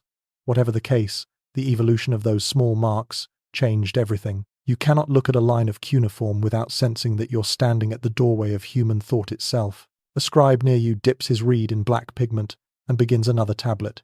His hands move with quiet assurance, but his lips twitch in concentration. You glance down and see that he is not writing orders or laws, but a love letter. The words, when translated later, will read, "To my heart, may you be as constant as the north wind and as warm as the bread from your mother's oven." The clay preserves his affection more faithfully than paper ever could. The teacher passes behind him, peeks and smiles. "The gods favor clear script," he says dryly, "especially in matters of the heart." The others chuckle softly, and the young man blushes. The sound of laughter fills the courtyard like sunlight spilling into shadow. Nearby, on a long table, lie rows of dried tablets. Some are sealed with small cylinder stamps rolled across their surface, each leaving intricate patterns of gods, animals, or spirals. One seal shows a lion walking across a field of stars. Another depicts two figures sharing a cup of wine. The detail is astonishing. Those who could afford it carried their seals on cords around their necks, proof of identity and pride. The marks they left were as personal as a signature, and yet, somehow, more beautiful. Experts remain uncertain about how literacy was distributed. Were most citizens able to read, or only a privileged few? In some regions, clay fragments suggest children practiced simple signs at home, perhaps guided by older relatives. Elsewhere, only the priesthood seems to have controlled the written word. The answer changes with every excavation. Still, the persistence of those tablets hints that writing may have been less an elite mystery than a shared human need to speak to time. You watch one of the scribes smooth the edge of a finished piece, then place it on a wooden rack to dry. The sun warms the courtyard, turning the clay a pale orange. A breeze carries the scent of oil lamps and dust. A small child peeks from behind a wall, wide-eyed, watching the scribe's work. The teacher smiles and waves him closer. The boy hesitates, then takes a step. The teacher hands him a tiny lump of clay and a reed. "Try," he says simply. The boy presses one careful line, then another, his tongue caught between his teeth in focus. The first word of his life now exists in solid form, Later, as you walk away, you notice the soft glow of drying tablets in the afternoon light. Each one is a captured voice, silent now, but waiting. Thousands of years will pass before anyone reads them again, yet they will endure, more patient than stone, more honest than memory. In a nearby alley, a potter hums while shaping a jar. The tune sounds familiar, though you can't place it. Maybe it is one of the songs the scribes hum to keep rhythm while they write. The melody drifts upward and seems to blend with the wind, carrying words that have not yet been invented. The sun leans westward, and shadows stretch long across the courtyard walls. The scribes are finishing for the day. Some roll their scrolls, others stack their tablets neatly. The teacher extinguishes the lamps, leaving a faint trail of smoke curling into the air. As you walk back toward the main road, the clinking of tools fades behind you. You glance once more at the high walls of Babylon, their edges gilded with sunset light, and realize that in every brick, every stroke of clay, someone once pressed a thought into permanence. The stars will rise soon, and the river will shine again, but the quiet scratch of styluses remains in your ears, a gentle reminder that words are the oldest form of breathing. The next day unfolds beneath a sky as soft as powdered gold. You walk along a shaded avenue lined with date palms, their fronds whispering in the faint morning breeze. Ahead, an open courtyard gleams, its stone walls etched with the symbols of justice. This is where Hammurabi once ruled, where order itself was written into being. The hum of the city fades here, even the wind seems cautious. Archaeological evidence confirms that Hammurabi's code was among the first sets of written laws known to humankind. Each rule was carved into black basalt, the letters sharp as the edge of a blade. Yet, despite their sternness, the words carried a strange kind of fairness for the time.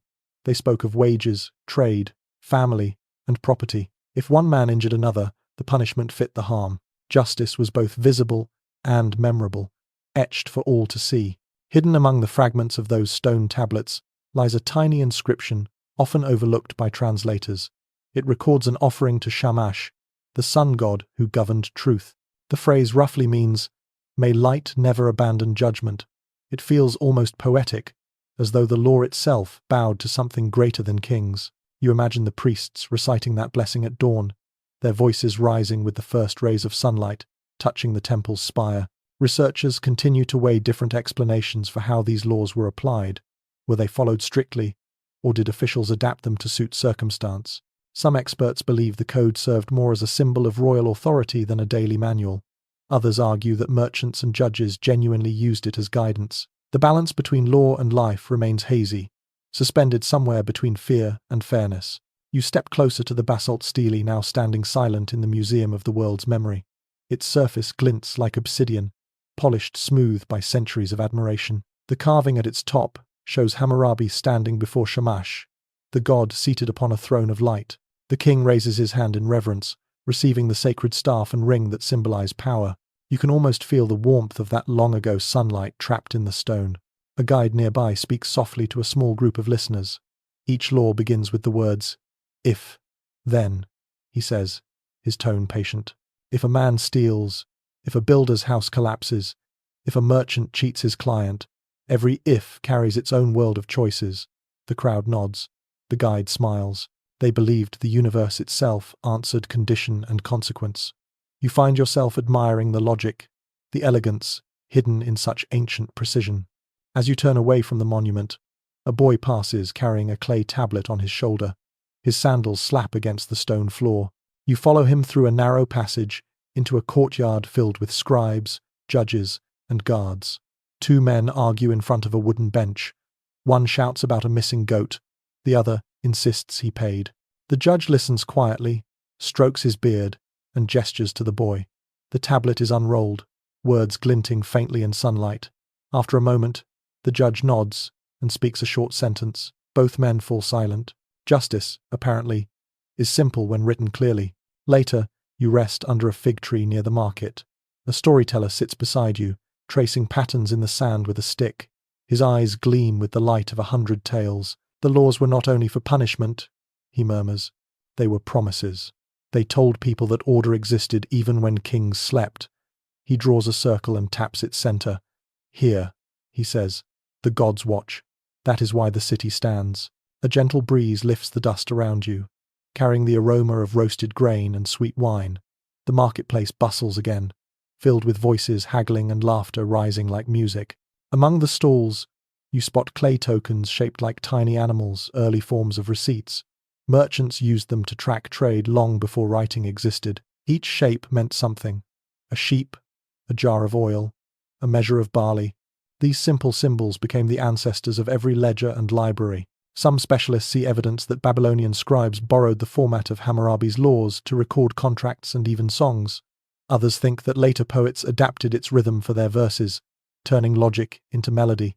No theory fits quite perfectly, but you like the idea that even rules can sing if carved with enough care. The sun lowers. The shadows of palm leaves ripple across the street like dark water. You walk once more toward the temple, where the first inscription was carved. Its walls catch the dying light, glowing like bronze. Inside, the air is thick with incense. You can almost hear echoes of chisel strikes, the rhythm of craftsmen translating power into permanence. You pause before a column engraved with symbols of scales and feathers. In Egyptian belief, the soul was weighed against a feather to judge its worth. Here, in Mesopotamia, balance was weighed not by gods alone, but by human hands, guided by divine order. The parallel makes you smile. Perhaps justice has always been a language everyone tries to speak, even when their words change. The last rays of sunlight slide across the floor, then vanish. The room cools quickly. You stand in the dim glow of oil lamps, feeling the weight of thousands of years pressing quietly around you. A guard steps in and nods for you to leave.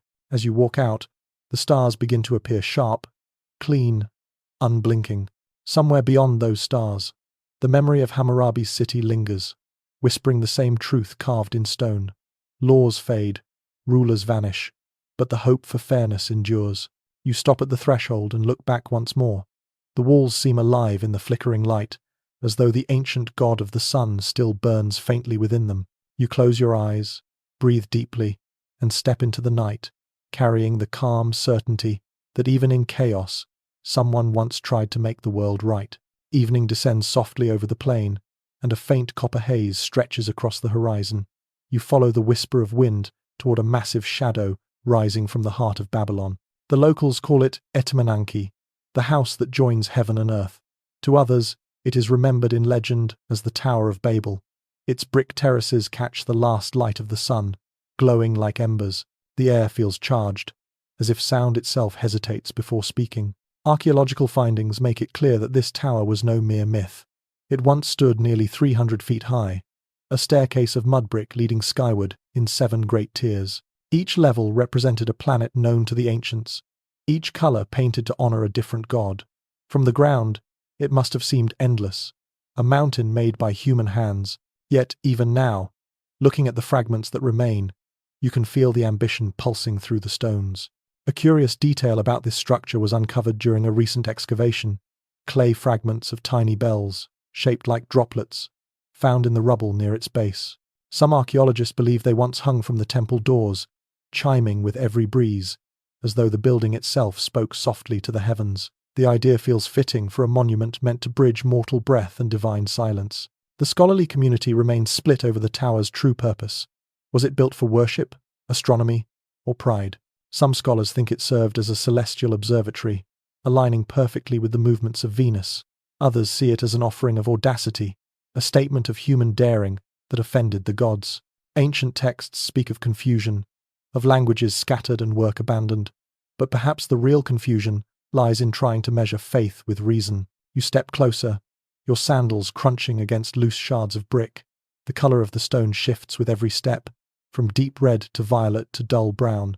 The air smells faintly of burnt clay and salt. A group of workers passes nearby, carrying baskets of gravel.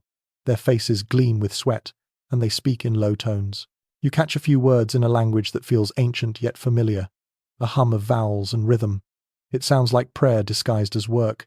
At the foot of the ruin stands a small shrine, rebuilt from fragments of the original temple. Inside, an old priest kneels before an altar of black stone. A lamp flickers beside him, its flame small and steady. You watch as he sprinkles crushed herbs into the fire, releasing a burst of fragrance, sweet, sharp, almost floral. The smoke curls upward, vanishing into the darkness above. He turns, and his eyes meet yours briefly. "The gods still listen," he says, his voice low and even. They simply answer more quietly now. You climb the lower steps of the ruined tower. The surface is rough beneath your hands, the bricks still warm from the day's sun. Each one bears faint impressions of ancient fingerprints. You pause to imagine the workers, thousands of them, pulling ropes, mixing mud, stacking dreams upon dreams, one hand after another, lifting and placing, as if the entire city believed it could build its way into the sky. No single theory fully explains why construction stopped. Drought, war, divine displeasure. Each possibility leaves its own shadow. Yet, as you stand halfway up the broken slope, looking down at the winding river, the city's lights glowing faintly in the dusk, the answer feels simple. Perhaps they simply reached as far as they could, and when they looked down, the view itself was enough. From this height, Babylon feels quiet. The markets have dimmed, the voices softened. Smoke drifts upward from 100 small fires, blending with the first thin stars. You can see the outline of the old ziggurats, the river bending like silver thread through the dark. The air is cooler now. Somewhere below, a musician plays a slow tune on a flute, the sound winding upward until it seems to circle your ears. You think about how people across time have tried to build their way closer to the divine. Temples, cathedrals, skyscrapers, they all share the same pulse of reaching, yet the heavens remain at the same distance, patient and unchanged. The wind brushes your face, carrying a faint taste of ash and jasmine. You breathe it in and feel smaller, but peaceful. A small owl lands on a ledge above you, silent, except for the soft scrape of its claws. It tilts its head, watching. In ancient Mesopotamian belief, owls were the messengers of night spirits, keepers of secrets. The creature blinks once, twice, then takes flight again, disappearing into the violet sky. You smile at the thought that perhaps the tower's last visitor has always been the wind and the birds. Below you, torches flicker to life at the temple gates. The light catches the glazed bricks, and for a moment, the ruin glows as if reborn. The color deepens, the air trembles, and you can almost see what it must have been. A shining mountain of faith, touching the stars not through height, but through hope. When you descend, the priest is gone, but the lamp still burns. The flame wavers once, then steadies. You kneel for a moment beside it, letting the warmth reach your palms. The silence feels alive, like the pause between heartbeats. You whisper something, perhaps gratitude, perhaps wonder, and the sound disappears into the night without echo. As you walk back toward the river, the tower looms behind you, a darker shadow against the sky. Its outline fades slowly into starlight until it becomes indistinguishable from the horizon itself. Somewhere, a language older than memory murmurs beneath your breath, and you realize that even ruins can still pray. Morning breaks softly across the plains of Mesopotamia. A mist clings to the water as you walk beside the Euphrates, the air heavy with the smell of clay, reeds, and faraway smoke. The world feels still, except for the faint sound of hooves on the packed earth.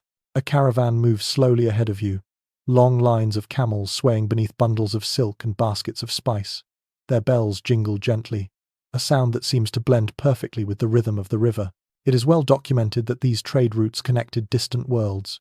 From the shores of the Mediterranean to the valleys of the Indus, merchants carried not just goods but ideas, languages, and stories. The roads shimmered with copper and lapis lazuli, with ivory carvings and embroidered linen. Through them, civilizations breathed into one another, sharing gods, music, and even recipes. You can almost smell the blend of cinnamon from India mingling with frankincense from Arabia. A charming oddity preserved in one ancient record tells of a merchant who once traded a parrot for an entire jar of saffron. The note ends with a dry remark from the scribe. The bird spoke better than the buyer. You imagine that laughter echoing across dusty warehouses, proof that even the oldest traders had their sense of humor. Excavations have not yet settled the question of how exactly these routes were maintained. Some historians believe royal patrols protected caravans through harsh desert stretches. Others claim merchants formed their own alliances, bound by oaths stronger than law. Perhaps both were true. After all, survival in the open desert required not just skill but trust. You can picture the camps at night, fires glowing like fallen stars, strangers sharing water and song. As you walk, the road dips into a shallow valley, where the scent of animals mingles with sweet smoke. A small caravanserai stands here, its walls built of mud brick and its doors open wide. Travelers rest in the courtyard, sitting cross-legged beside their goods. A woman stirs a pot of lentils over a small fire, while her child chases a dog through the dust. You find a place beside a stack of woven baskets and sit. The owner greets you with a nod and pours a drink into a clay cup. The taste surprises you: sharp, earthy, and cool. Date wine, thick and slightly gritty. He smiles when he sees your reaction. "The best drink for a long road," he says, wiping his hands on his robe. The gesture feels timeless, one that has been repeated across centuries of travelers pausing to share something simple before the journey continues. As the sun climbs higher, more caravans arrive. Some come from the north, carrying tin and wool, others from the east, heavy with turquoise and cinnamon. The courtyard fills with voices, laughter, and the soft thud of packages being set down. Each trader speaks a different dialect, yet somehow everyone understands the language of bargaining. You hear the clink of silver, the rustle of fabrics, the soft whistle of someone testing a reed flute. Among the goods piled high in one corner, something catches your eye: a delicate figurine carved from ivory, shaped like a lion crouching beside a palm. It is smaller than your hand, but the detail is exquisite. The merchant sees your interest and explains that it came from far to the east, from the lands near the Indus River. "They carve stories into ivory there," he says. "Every mark means something." You trace a finger along the lines and realize you are holding a story written without words. Some researchers believe these trade routes spread not only material wealth but spiritual ideas. The concept of divine kingship, the use of sacred seals, even early astrology, may have traveled this same road.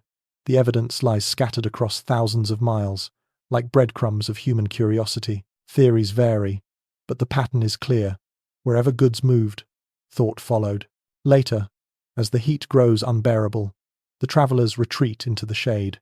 You doze lightly, listening to the low murmur of conversation. Someone mentions storms in the desert, another speaks of floods along the Indus. The words drift together like the wind itself, carrying stories that will soon belong to new lands. When you awaken, the light has softened. The caravans are preparing to move again. Drivers call to their animals, tightening ropes, adjusting loads. The sound of bells rises once more. A man sitting nearby hands you a small pouch of dried apricots. "For the road," he says simply. His kindness feels both new and ancient, as though it has always belonged to this place. You step back onto the trail as the caravan begins to move. The air shimmers with heat, and the scent of dust and spice fills your lungs. Ahead, the horizon fades into gold and pale pink. The camels sway gently, their shadows long and fluid. A breeze stirs the sand, and for a moment, you glimpse what the world must have looked like thousands of years ago.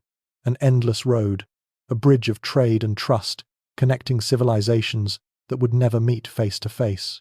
Theories differ about who first imagined this network of paths. Some say it began with shepherds searching for new pasture, others that it was royal ambition that tied east and west. Yet standing here, surrounded by the murmurs of travelers and the whisper of wind against grain, the answer feels simpler. People have always moved toward one another. The need to share, to trade, to tell stories over a cup of something warm, these are the oldest roots of all. As the caravan fades into the distance, the valley falls quiet. The last echo of the bells lingers in the air, bright and fading at once. You walk slowly, the taste of apricot still on your tongue, the scent of spice still clinging to your clothes. Somewhere ahead lies another river, another city, another dream, and the road continues, as it always has, patient and endless, beneath the turning sky. The land changes again as you travel east, and the color of the earth deepens into rust and ochre. The wind carries a scent unlike any other, something sweet and metallic, touched with smoke. You have reached the valley of the Indus, where cities once stood so well planned that even modern engineers pause in admiration. The sound of water greets you before you see it, a slow river winding through the dust like a thread of bronze. Archaeological layers tell us clearly that the people of the Indus Valley were master builders. Their cities, Harappa and Mohenjo-Daro, were laid out in precise grids, their streets lined with brick houses and covered drains. Each home had its own bathing area, its own well, and channels to carry away wastewater. Thousands of years before anyone spoke of urban design, these quiet towns already breathed with logic and order. Oddly, one recovered artifact shows that children here played with miniature carts and clay animals, some of them fitted with tiny wheels that still turn freely. The toys are simple but full of life. A little bull with curved horns, a bird with a string to pull, a tiny man with painted eyes. You imagine the laughter of children chasing them through the alleys, their feet slapping against the sun-warmed bricks.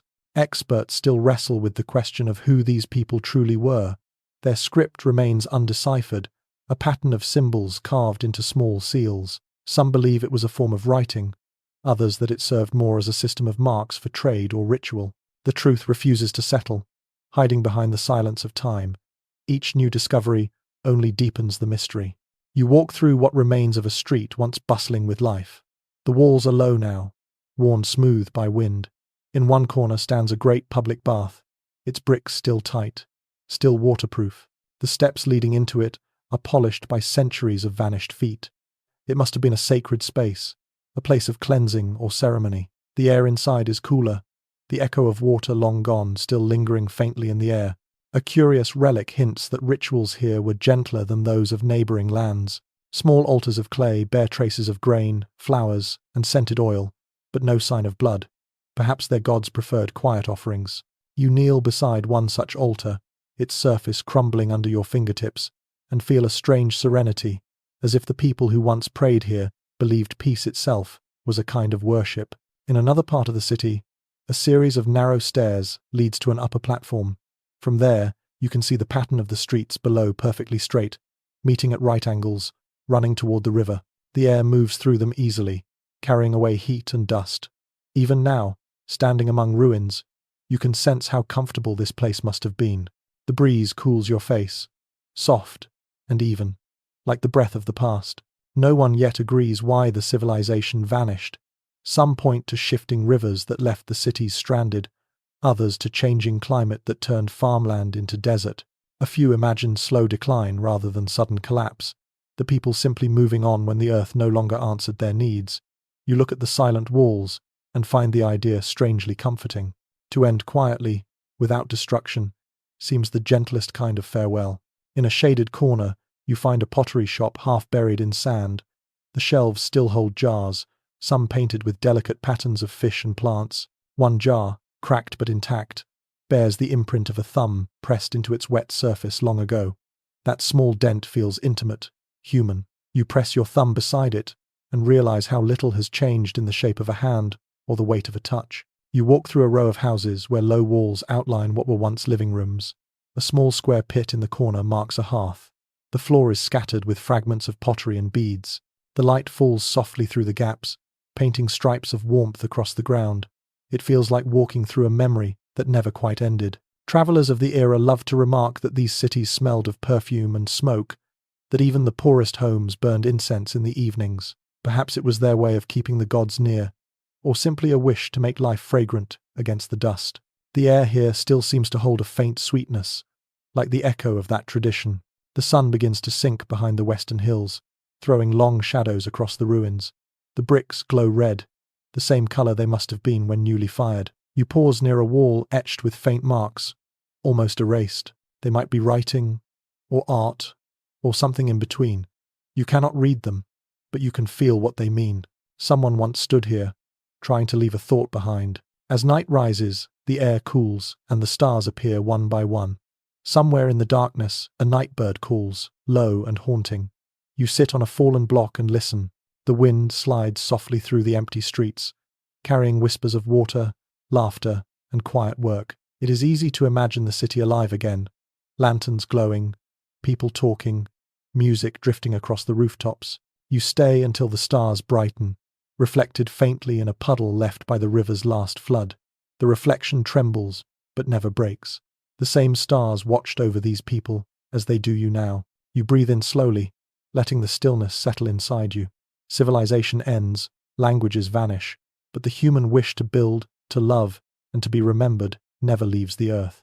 The wind grows cooler as you move northward, and the landscape softens from sand to river valley, from dry heat to mist. Bamboo rustles in the distance, and the air carries the clean scent of rain-soaked soil. You have entered the lands that would one day be called China, though now they are only clusters of small villages beside calm water. In every direction, fields of millet shimmer like silk beneath the morning light.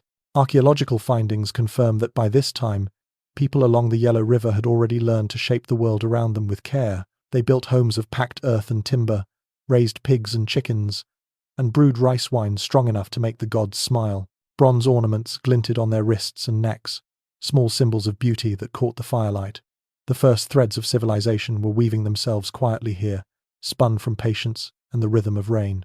A small but wonderful curiosity from the early layers of these settlements reveals that potters often carved tiny faces into the bases of their bowls. No one saw them unless the bowl was emptied completely, as if each meal ended with a grin from the earth itself. Perhaps it was a charm for good luck, or simply a craftsman's joke. Either way, those faces still smile from beneath centuries of dust, cheerful proof that humor is older than history. Modern scholars propose competing interpretations for how this culture began to organize itself. Some see the roots of divine kingship already forming, with clan leaders acting as intermediaries between the people and the spirits. Others argue that harmony, not hierarchy, was the guiding idea, that these early communities functioned more like families than empires. The truth, as always, wavers somewhere in between, like a reflection trembling on water. You walk through a village nestled beside a narrow stream. The roofs are low and thatched with straw. Smoke drifts lazily from hearths, curling around the edges of the eaves. Women rinse baskets in the stream, their laughter rippling across the surface. Children chase each other between wooden posts, their shouts echoing through the valley. In one corner, an old man sits carving a flute from bamboo. The notes he tests are soft and pure, floating upward like the smell of rain. In the center of the village stands a small altar made of stone. Its surface is covered with offerings, fruit, rice, bits of silk dyed crimson.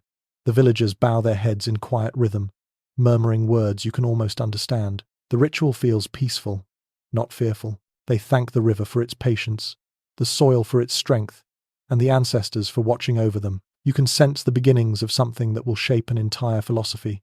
The belief that balance, not power, is what keeps the world alive.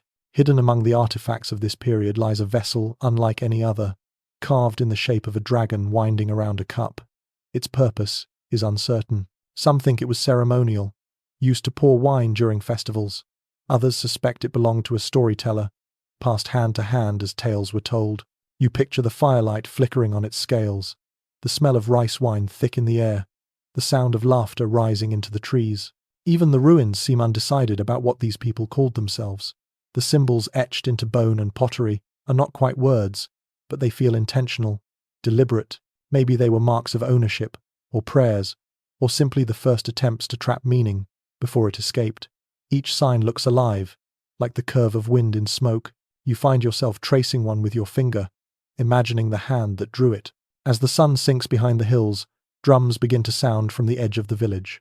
The rhythm is slow at first, then faster, building into something that feels like a heartbeat. Lanterns appear one by one, their glow painting soft halos across the ground.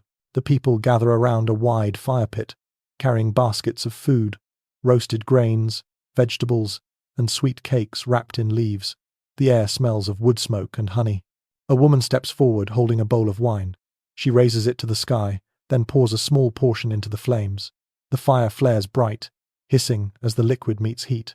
Everyone cheers softly. The gesture feels both simple and sacred.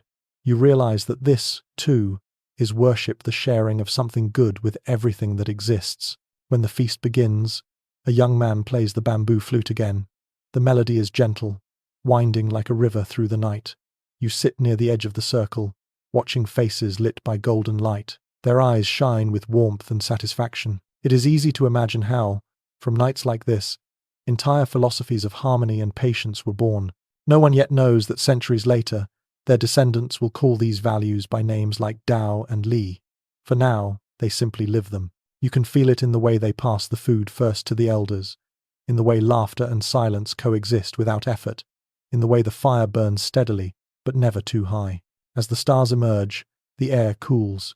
You tilt your head back, and for a moment, the night sky feels impossibly close. The constellations here are different, their stories unwritten, waiting to be named. Somewhere near the mountains, a lone owl calls, answered by the rustle of leaves. The river hums softly, its voice calm and eternal. You stay until the fire burns low. The last lanterns flicker, their light dancing over the dragon cup resting by the altar. Its shadow curls over the stones like smoke. You smile, realizing that civilization does not begin with conquest, but with moments like this, shared warmth, shared rhythm, shared understanding of how fragile and beautiful life can be. The next morning rises quiet and pale. Mist clings to the hills like gauze, and the first light catches on drops of dew that sparkle across the grass. You walk along a narrow path leading to a larger settlement, where sound travels softly through the air. The ring of bronze, the low hum of chanting, the creak of wooden wheels rolling over earth. The scent of freshly baked rice bread mixes with that of wet bamboo and distant smoke. Archaeological evidence leaves little doubt that by this period, the Zhou people had begun to master bronze in ways few others could match. Bells, vessels, and mirrors of remarkable craftsmanship have survived, each marked with intricate designs and quiet symmetry. They were not made for war alone, but for music, ritual, and reflection. Every strike of a bronze bell sent vibrations through the air that lingered longer than sound itself. Hidden among the artifacts of this age lies a small but graceful detail. Some of the bronze bells were cast with tiny inscriptions inside them, words meant to be read only by those who cleaned or tuned them. One inscription simply reads, "Harmony is heavier than gold." You imagine the artisan engraving that message before sealing it in forever, leaving behind a secret philosophy tucked inside an instrument of music. Historians continue to puzzle over how this early society balanced its reverence for order with the creativity it inspired. The Zhou were guided by a principle that would later be called the mandate of heaven, a belief that rulers governed only so long as they acted with virtue. Some scholars interpret it as political propaganda, others as genuine spiritual conviction. The idea still echoes through history, like a slow bell tone fading into silence. You approach a courtyard where musicians practice. Rows of bronze bells hang in a wooden frame, each a different size and tone. The players stand in calm concentration, their mallets striking with delicate precision. The sound flows through the air like waves, rising and falling in measured beauty. It is music that feels both structured and free, a perfect balance between human intention and nature's rhythm. To your left, a scribe sits cross-legged with a bamboo scroll unrolled across his knees. His brush glides in small, steady strokes, leaving trails of dark ink that glisten in the light. You ask him what he writes. He answers quietly, the words of the sages, so that they will not drift away. The scroll bears thoughts of patience, respect, and kindness, seeds of ideas that will one day bloom into Confucian philosophy. A small but touching curiosity from this same era comes from the remains of a village school. Archaeologists uncovered rows of smooth stones arranged in a semicircle, where young students once sat to recite. On one stone, the faint carving of a child's name remains. The letters are uneven, but full of pride. It is comforting to imagine a teacher calling that name, the voice echoing across time, to remind us that learning is older than empire. Experts remain divided on how these early thinkers first began to formalize their moral systems. Some say it was born from political necessity, a way to hold fragile alliances together. Others claim it came from farmers watching the seasons, noticing that balance brings harvest while excess brings ruin. Whatever its source, the wisdom feels grounded in the simplest truths. As you walk through the settlement, you pass a small workshop where bronze workers pour molten metal into molds. The glow lights their faces like fire in a storm. The air hums with heat, but the workers move calmly, their gestures sure and practiced. The bell tones from the courtyard drift over the sound of hissing metal, creating a strange harmony, one half music, one half labor. You realize that both are prayers in their own way.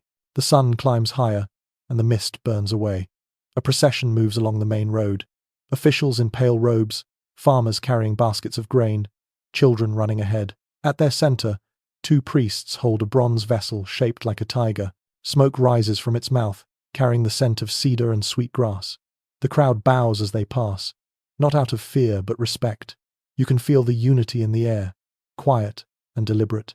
A curious story told by travelers of later centuries speaks of musicians who could calm storms by playing the right tone. They believed the notes of the bells mirrored the harmony of the cosmos, and that to strike one out of balance could invite disaster.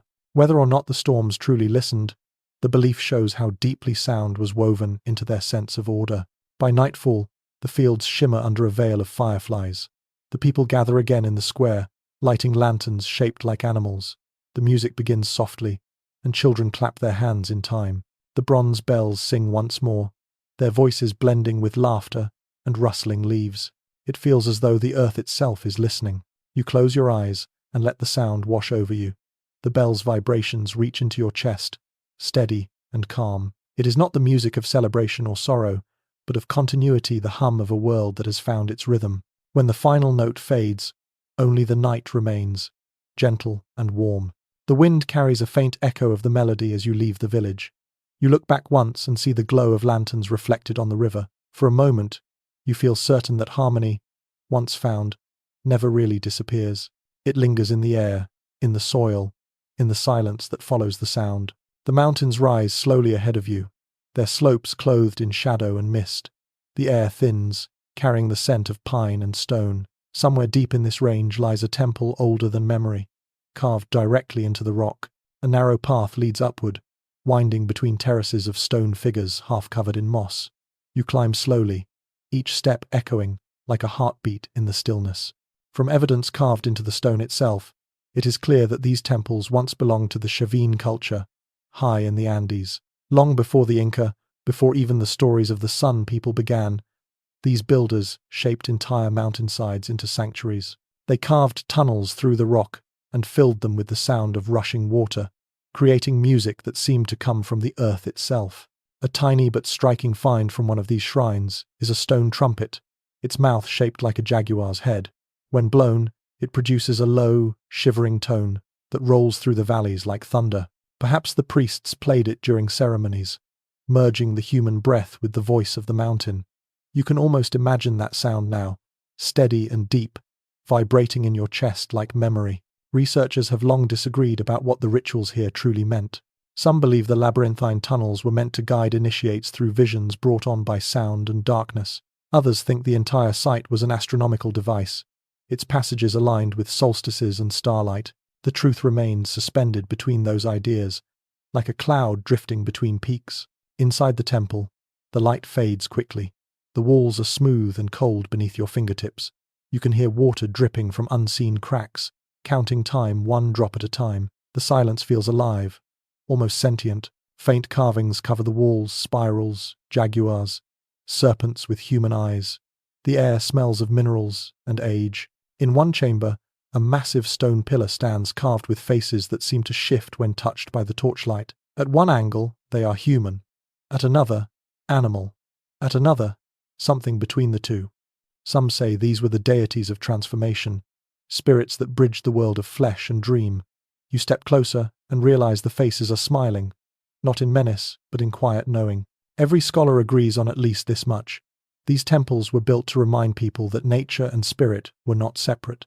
The same stones that formed the mountains became their altars. Water, wind, and light were not offerings, they were participants. You can feel that harmony in the cool air, the way sound and stillness seem to listen to each other. Far above, the wind moves through narrow vents, creating a faint humming that might once have been mistaken for voices. Archaeologists discovered that these openings were deliberately shaped to channel the wind into specific pitches. The temple itself was an instrument. The builders must have known that sacredness is not found in silence alone, but in the vibration of the world around it. A story passed down by the people who still live near these ruins tells of nights when the mountains sang. Shepherds claimed they heard the hum rise from the ground, soft at first, then growing louder until it filled the valleys. Scientists later found that during certain winds, the rock faces resonate like the strings of an unseen harp. Perhaps that story was never superstition at all. When you emerge back into the open air, the sun is beginning to sink. The mountains blush with light, their ridges glowing copper and rose. In the distance, flocks of birds spiral upward, their cries piercing the quiet. You sit on a stone ledge overlooking the valley below. The air tastes faintly of rain and iron. It feels both ancient and clean. No one can say for certain why the Chavin culture disappeared. Some think drought and earthquake drove them away. Others that their ideas simply travelled onward, absorbed into younger civilizations. Yet, looking at the temple behind you, it is hard to imagine it as abandoned. Even now, it seems awake, breathing slowly under the sky. The sun slips lower, and shadows lengthen across the valley. You close your eyes, listening. The wind moves again through the carved vents, low and resonant. The sound is almost like a chant, repeating the same soft note until it fades into the hum of the earth. For a moment, you feel as if the entire mountain is singing to itself, remembering everything that has ever lived upon it. You stand at last, brushing dust from your hands. The air cools, and a faint mist begins to gather again among the stones. You look back once before descending the path, and the temple seems to watch you go, its silent faces glowing faintly in the last light. Perhaps they are not guardians at all, but listeners, waiting for someone to understand what the mountains have always known, that nothing sacred is ever truly lost, only changed in the quiet turning of time. Mist rises like breath from the jungle floor as dawn breaks. The air is thick and green, the scent of wet earth filling your lungs. You walk beneath towering ceiba trees, their roots coiling like the arms of sleeping giants. Somewhere ahead, a chorus of howler monkeys roars across the valley, their cries echoing through the canopy. The sound is ancient, almost musical, and it reminds you of something both wild and patient. Archaeological remains leave no doubt that this was once the world of the Maya. Hidden beneath centuries of vines and silence lie entire cities, temples shaped like stairways to the sky, plazas broad enough to hold thousands, and carved altars that still glint when sunlight cuts through the leaves. The jungle has swallowed much of it, but the outlines remain, clear and deliberate. One tiny discovery from a royal tomb reveals a scene both delicate and extraordinary. A necklace made of jade carved into tiny calendar glyphs. Each bead marked a day, a month, or a celestial event. The craftsmanship is so fine that even now, under magnification, the details remain crisp. You imagine the ruler who wore it, the weight of time itself resting around their neck like a quiet crown. The mystery of the Maya calendar has fascinated generations of scholars. Some once thought it foretold the end of the world. Later research showed it did something more subtle. It measured cycles, not conclusions. The calendar simply turned over, like seasons do, like breath. Theories continue to diverge about its precise mathematical logic. Some say it was guided by Venus, others by the rhythm of eclipses. Perhaps it was both, woven together into a map of eternity. You climb the worn steps of a pyramid that rises above the jungle canopy. Each stone is warm beneath your palms, and moss grows thick in the cracks. At the summit, the air opens wide. The world below spreads out like a green ocean, waves of trees rolling to the horizon. The calls of birds and insects fuse into one shimmering sound. For a moment, you feel as if you are standing inside the heart of time itself. Every historian agrees on this point. The Maya understood time as a living being. Days were not numbers, but spirits. Each one carried a personality, a fate, a voice. When priests performed their rituals, they were not counting, they were conversing. You can almost hear them still, murmuring in the language of fire and incense, asking the days to be kind. Hidden in the ruins nearby lies an observatory, round and windowed, its openings aligned perfectly with the rising of Venus. During certain months, the light pierces the central chamber at dawn, painting the walls with a single beam of silver. The precision is breathtaking. Those who built it must have spent lifetimes watching the skies, learning how to turn starlight into calendar, calendar into story. A traveller's account from the 16th century mentions an old priest who could tell when to plant, when to hunt, when to pray, simply by watching the colour of dawn. He would lift his hands toward the light and whisper, "The sky is speaking." Standing here, surrounded by the rustling forest, you understand what he meant. The entire horizon feels alive with meaning. The question of how such vast cities sustained themselves still remains open. Some experts suggest elaborate irrigation and crop rotation kept them thriving. Others believe they relied on ritual more than engineering, that their faith itself structured the society. Each excavation offers a new piece of the puzzle, yet the full image slips away like mist. As the day warms, you descend into a shaded plaza, where carved stelae rise from the ground like stone books. The glyphs are so detailed they seem to breathe. One depicts a ruler seated on a throne of jaguars, another shows a scribe writing beneath a rain of stars. You trace a symbol with your hand. The grooves are shallow but sure, carved by someone whose name is gone but whose intent remains unbroken. Nearby, vines twist around a fallen column. Tiny orchids bloom along the cracks, their fragrance sharp and sweet.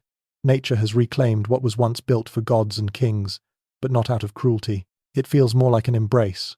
The forest hums with life, as if carrying the old prayers forward in a language of roots and rain. When night arrives, you climb again to the top of the pyramid. The air is cooler now, heavy with the scent of damp leaves. Above you, the stars reveal themselves one by one, so bright they seem close enough to touch. You think of the priests who once charted their movements, drawing invisible lines across the heavens. Perhaps they stood where you are, gazing upward, feeling both tiny and infinite. A meteor streaks silently across the sky, leaving a faint trace of light before disappearing. You smile, realizing how human it is to watch the sky and look for meaning. Maybe that was the true power of the Maya, not their mathematics or monuments, but their patience. They listened to the stars as if they were old friends. The jungle quiets, the night deepens, and the stone beneath you holds its warmth. The moon rises behind the clouds, washing the ruins in silver. Everything feels suspended, poised between breath and memory. You close your eyes, hearing only the soft murmur of leaves and the distant cry of a bird. Time moves, but slowly, as if reluctant to disturb the dream. The air grows heavier as you descend from the highlands into a valley shimmering with heat. The scent of obsidian dust and burning copal fills your lungs. Drums echo somewhere in the distance, a slow, deliberate rhythm that seems to pulse through the ground. You have reached the land once ruled by the Aztec people, where cities rose from lakes and sunlight flashed from the feathers of kings. The surviving codices make one truth clear. This was a world built on duality. Every act of creation had its shadow, every prayer its cost. The Aztecs believed life itself was a loan from the gods, one that required constant repayment through devotion, song, and offering. Their capital, Tenochtitlan, stood upon an island in the middle of a lake, a miracle of engineering that glittered like a jewel beneath the sun. Among the treasures found in what remains of the temples, one small but captivating object stands out, a headdress woven from hundreds of quetzal feathers, each longer than a man's arm. The feathers are iridescent, flashing from green to blue as the light shifts. Between them, threads of gold still gleam faintly. Some think it belonged to a priest, others to the emperor himself. Holding it in your mind's eye, you can almost feel the weight of air and pride woven together. The debate among modern researchers centers not on whether such craftsmanship existed, but on how far the Aztecs' artistry reached. Some scholars see it as ceremonial, a symbol of divine kingship. Others argue it had a deeper purpose. The color itself was a prayer, meant to mirror the plumage of the gods. The question lingers like incense in still air, never quite settling. You walk through what remains of a marketplace. The ground beneath your feet is paved with dark volcanic stone, smooth and faintly warm. Stalls once filled this place, overflowing with fruit, fabrics, and polished obsidian blades. Chroniclers from the time described it as an ocean of voices, tens of thousands trading goods and stories. A faint whisper of that energy still lingers, as if the walls remember the hum of commerce and laughter. A traveller's account from a Spanish friar tells of the city's evening festivals, when torches lined the canals and music filled the air. He wrote that the sound of flutes and drums blended so perfectly with the motion of the water that it seemed the lake itself was singing. Standing here, surrounded by ruins and reeds, you can almost hear that melody rise again. The structure ahead towers above the rest, the Templo Mayor. Two stairways climb side by side, one painted red for the sun, the other blue for rain. Each leads to a shrine, two halves of one cosmic heart. At sunrise, priests once stood at the top and watched the first light strike the stones.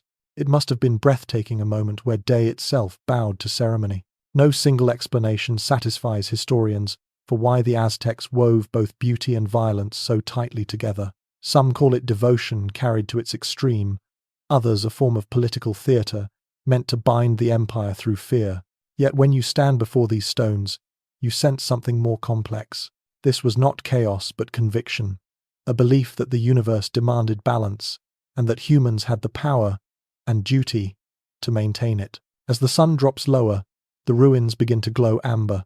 The obsidian shards scattered across the ground catch the light, turning the dust into stars. You sit near the edge of what was once a canal, its bottom now dry and cracked. Small reeds push up through the mud, reclaiming the water's path.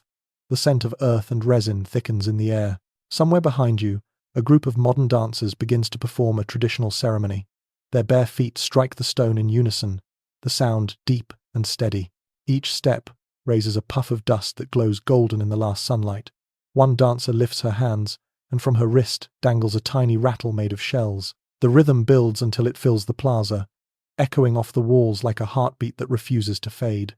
You close your eyes, letting the vibration settle through you. The line between past and present dissolves. For a moment, you are part of the same rhythm that once carried through this city of water and flame. When the drums finally stop, the silence feels immense, but not empty. Night arrives quickly here. The stars appear sharp and close, mirrored faintly in puddles left by the evening rain.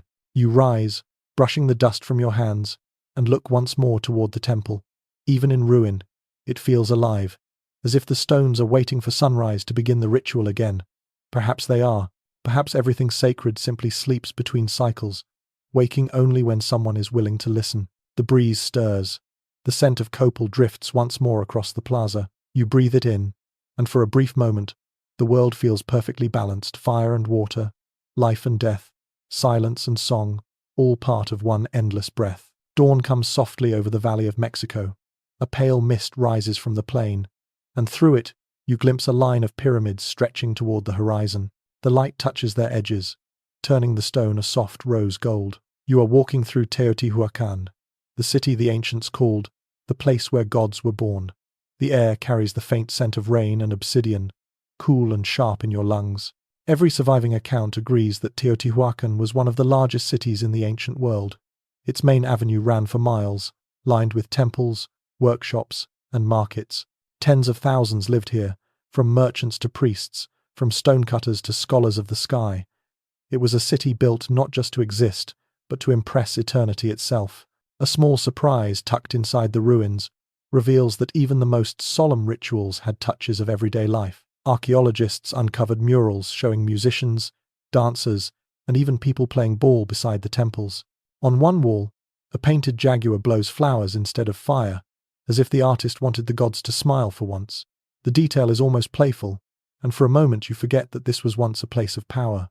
The question refuses to rest about who truly built Teotihuacan and why its people eventually vanished. The city predates the Aztecs by many centuries, and when they discovered it, they believed gods had made it long before humans walked the earth. Modern researchers offer several ideas: drought, rebellion, foreign invasion. None satisfy completely. The silence of its fall remains as vast as the avenues themselves.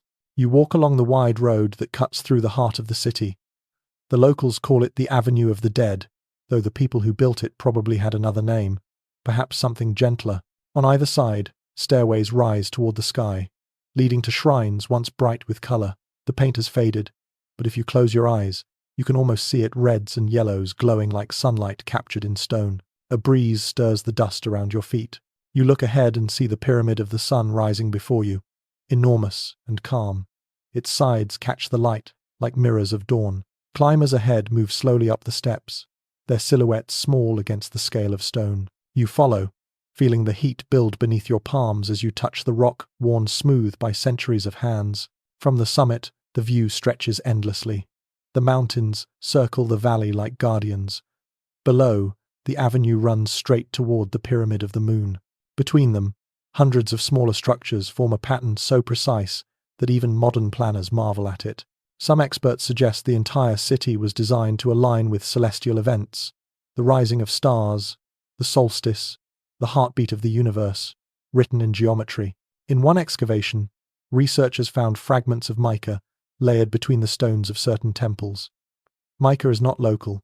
It must have been carried from far to the south, thousands of miles away. No one yet knows why it was used. Some imagine it was decorative. Others think it reflected sunlight into hidden chambers, perhaps for ritual or signaling.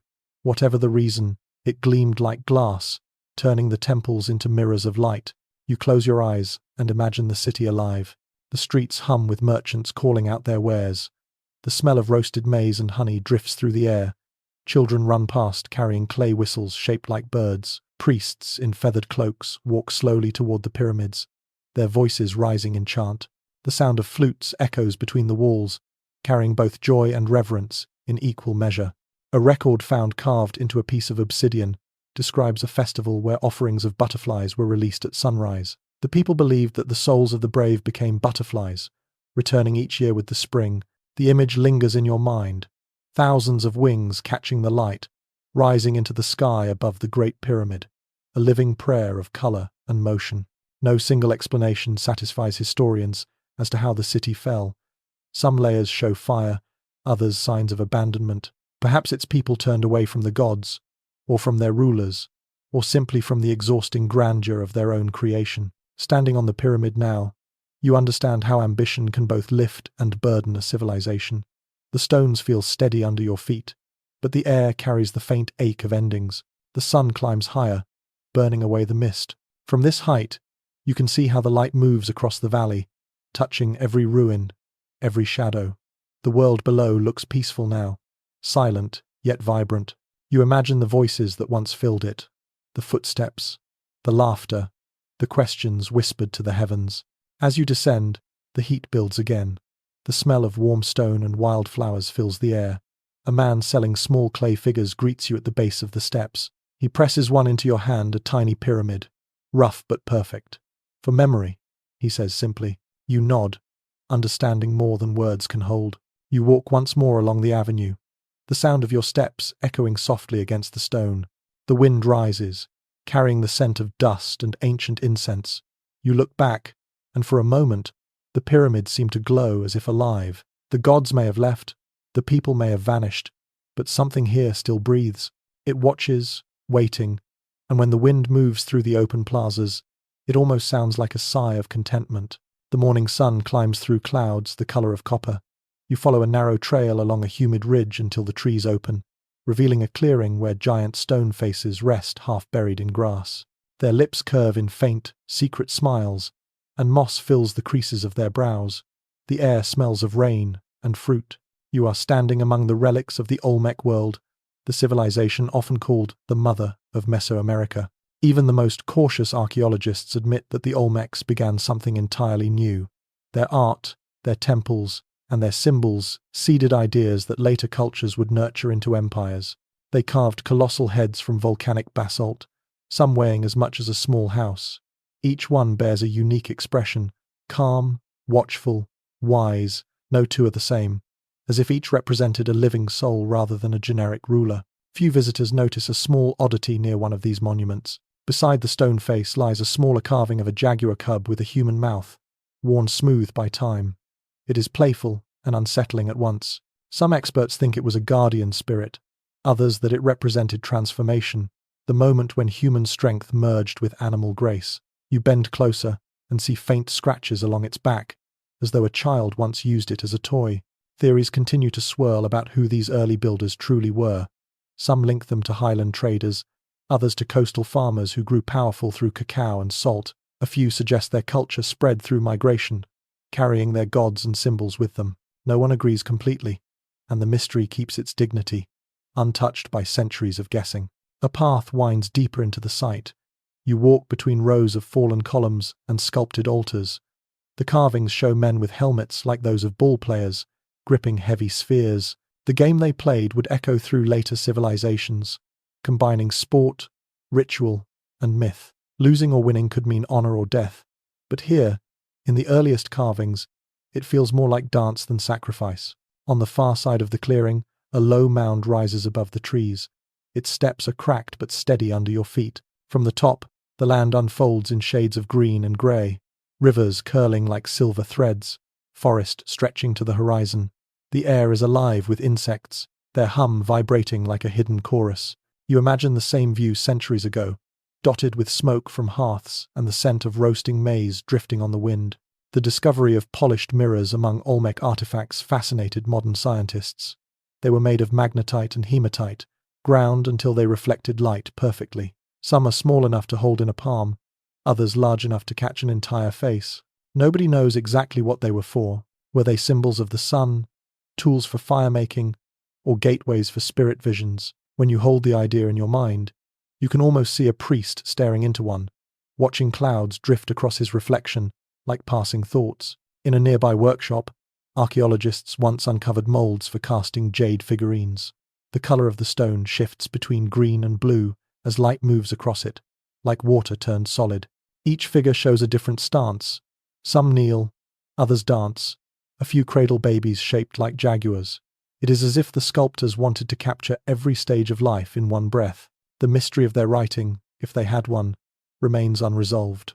A few symbols carved into stone slabs look deliberate, like seeds of future scripts, but too few to translate. Some specialists believe the Olmecs communicated through iconography alone, images so dense with meaning that words were unnecessary. The silence of their stones feels deliberate, as though they trusted the viewer to understand without explanation.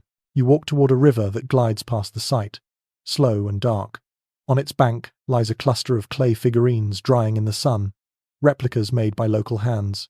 A woman selling them smiles and offers one shaped like a coiled serpent. She tells you that her grandfather believed the ancient stones were not gods or kings, but listeners. They remember everything, she says softly, even when we forget. The afternoon rain begins with a single drop, then hundreds, then a downpour that blurs the world into green and silver. You stand beneath a tree, watching water slide down the faces of the statues.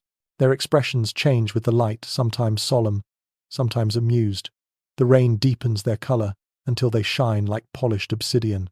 By the time the storm passes, the air is fresh and sweet.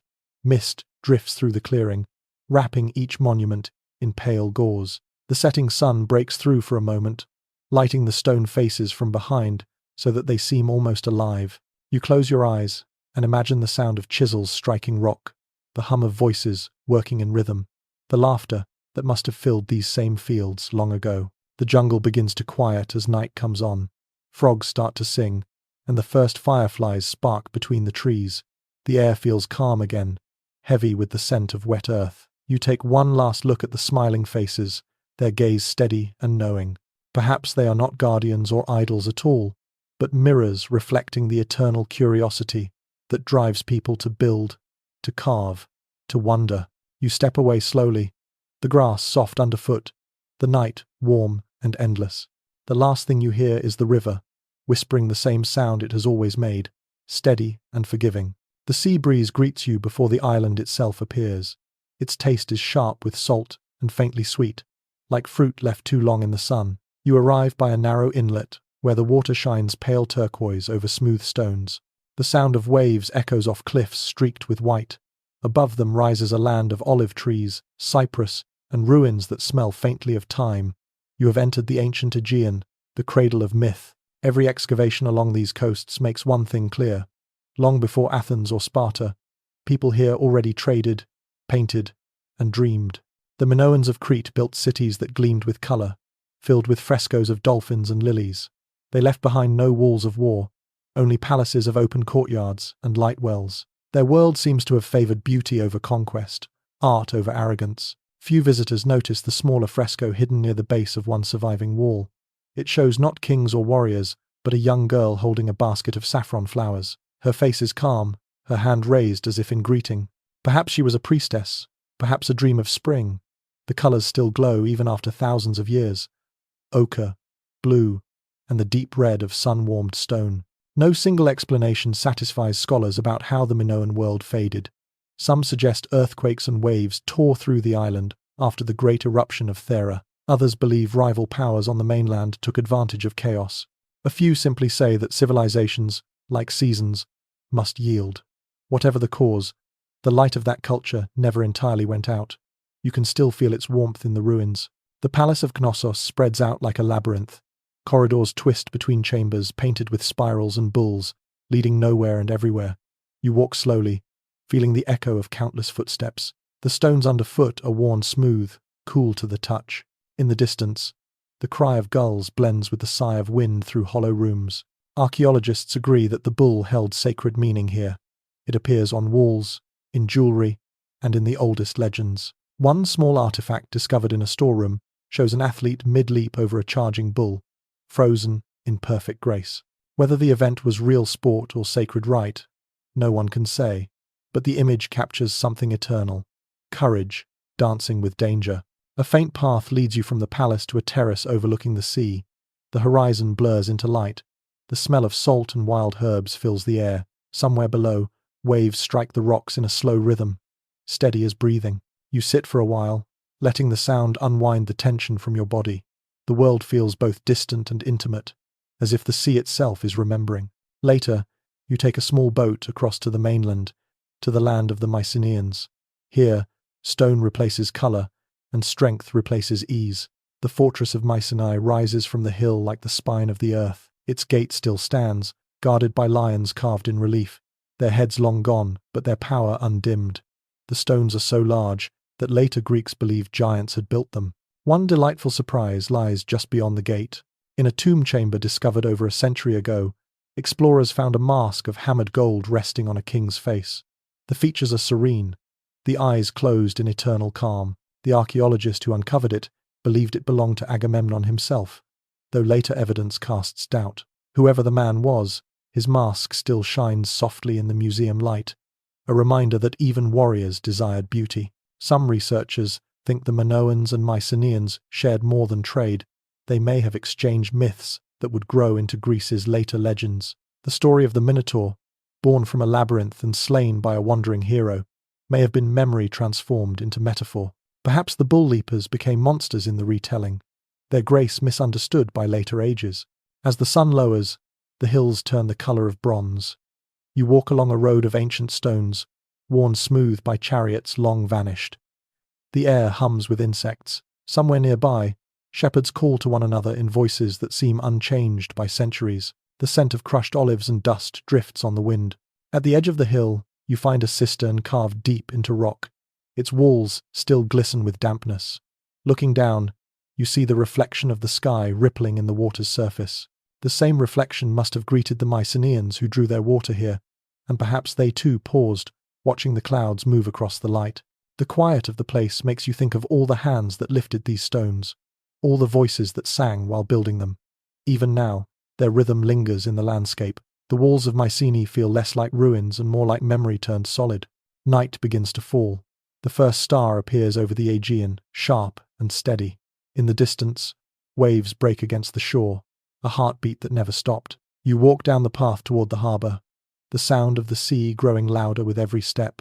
The wind carries the faint taste of salt and thyme.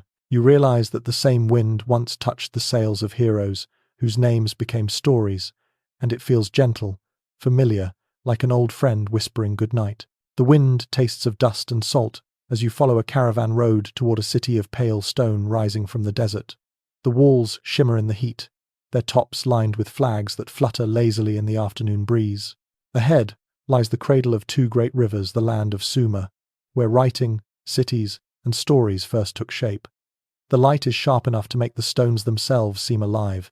Archaeological traces leave little room for doubt that the Sumerians mastered the art of civilization earlier than anyone else. They built temples of sun-baked brick, canals that turned dry plains into gardens, and schools where scribes practiced neat lines of cuneiform on clay. They gave the world the wheel, the plough, and the calendar. It is strange to think that almost every habit of daily life begins here, among reeds and river mud. Hidden inside one ruined house was a set of small clay figurines shaped like household spirits. They look mischievous, with wide eyes and tilted smiles. Someone long ago had painted them with bits of shell and turquoise. Archaeologists found them beside a child's toy cart, as if play and prayer shared the same corner. It might make you smile to imagine a parent placing them there for luck before sending a child to sleep. No clear consensus has ever emerged about how the Sumerians viewed their gods. The tablets speak of divine councils, of deities who quarreled like people, who loved, envied, and sometimes despaired. Some scholars see this as myth made moral, others as memory of real rulers later deified. The truth glimmers between poetry and faith, always one step out of reach. You walk through what remains of the great city on the edge of the desert. The ziggurat still stands, a mountain of brick layered against the sky. Each step upward feels like moving through time itself. From the top, you can see the desert stretching endlessly eastward and the slow glint of the Euphrates in the distance. The wind whistles softly between the bricks, carrying the dry perfume of dust and age. Every excavation site along this plain repeats the same truth. These people organized their world with breathtaking precision. Their streets ran straight, their workshops clustered by trade, their temples aligned with stars. In one courtyard, workers shaped copper, while musicians played soft tunes on reed flutes. Civilization here was not loud or proud, it hummed with steady rhythm, like a heartbeat. Excavators stumbled on an unexpected touch of humor in a tablet found nearby. It contains what may be the earliest known proverb, "Do not curse the baker while the bread still rises." The scribe who wrote it added a tiny drawing of a loaf puffing over its rim. The joke still works after 4,000 years, proof that wisdom and wit have always shared a roof. Some voices claim that trade built these cities, others argue it was faith that bound them. The truth probably lies in their combination. Merchants carried barley and wool. Priests carried stories and laws. Each depended on the other. The temples rose not only for worship but as centers of record-keeping, where commerce and devotion met on the same clay tablets. As evening cools the air, the desert changes color. The sand glows red, then violet, then grey. You descend from the ziggurat and follow the path toward the old harbor, where the ghost of a river still cuts through the earth. Reeds whisper in the faint breeze. A potter's wheel lies half buried, its edge chipped but perfect in shape. You brush away the dust and imagine it spinning again, wet clay soft under the hands of its maker. The stars appear early here. They rise sharp above the horizon, reflecting faintly in the shallow pools left from the last rain. You lie back on the warm ground and watch them blink to life. Somewhere beyond those constellations, the gods of Sumer still hold their councils, and the stories first etched into clay still drift through the air. You think of that child's figurines, of the baker's joke, of the careful hands that built entire worlds from mud and patience. The air hums softly, and for a moment, it feels as if the land itself is breathing. Civilization, it seems, did not start with conquest, but with a quiet wish to build, to remember, to leave something gentle behind. The wind that leaves the rivers behind grows dry and thin. Ahead, the ground shifts to stony plains streaked with copper and ochre. A horizon of towering rock catches the evening light, glowing as if the earth itself is lit from within. Here lies Persia, the land where empires learn to build, not only with strength, but with grace.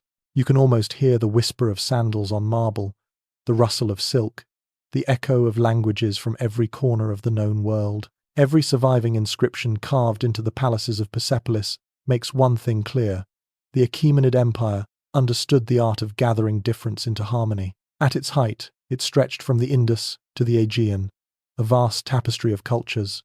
Yet, instead of crushing diversity, the Persians managed to weave it together.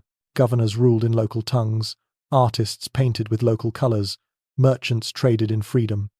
The empire was not just large, it was astonishingly alive. Among the many artifacts found among the palace ruins, one small discovery still draws smiles. Excavators uncovered a clay tablet recording payments for laborers who helped decorate the royal halls. The list includes men and women working side by side, each receiving a measure of grain and wine. It is a simple document, but it speaks volumes about a society that valued effort more than rank. No single explanation satisfies historians for why the empire's capital fell in flames centuries later. Some blame foreign invasion, others see it as pride eroding from within. Still others whisper that it was never about power or defeat, but about time itself moving forward, as it always does.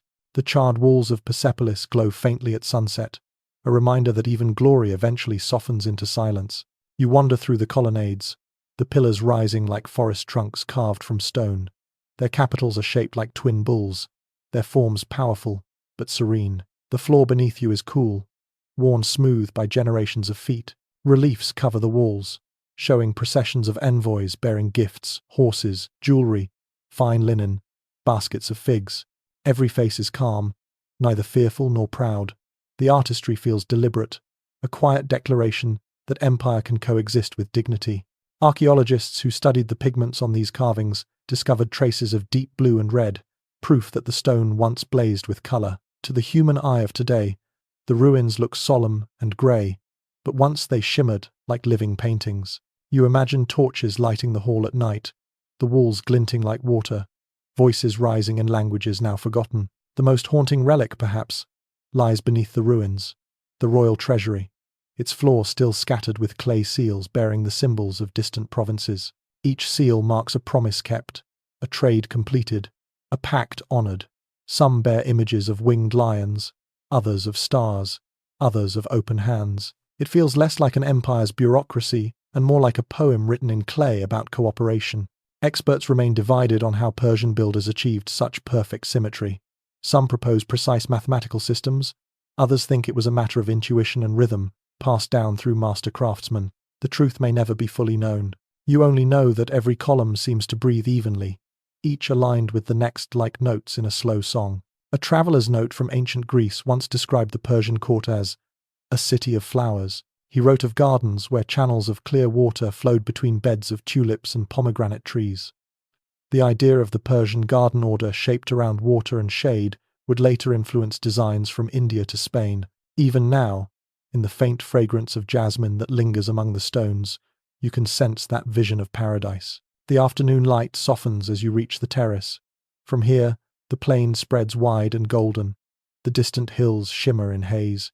You can almost picture the approach of processions bearing tribute, the sound of distant drums, the glint of metal armor beneath the sun. Then, like breath leaving the body, the vision fades, leaving only quiet air and long shadows. Night arrives gently. The wind cools, and the moon rises behind the pillars. The marble gleams pale, almost translucent. You lie back on a fallen block, watching the stars settle into the same constellations the Persians once mapped. In the silence, it is easy to imagine the hum of their rituals, the cadence of poetry recited to the rhythm of wind. You think of the tablet listing workers' wages, of those equal measures of grain and wine, of lives that passed without conquest or crown yet still shaped the world.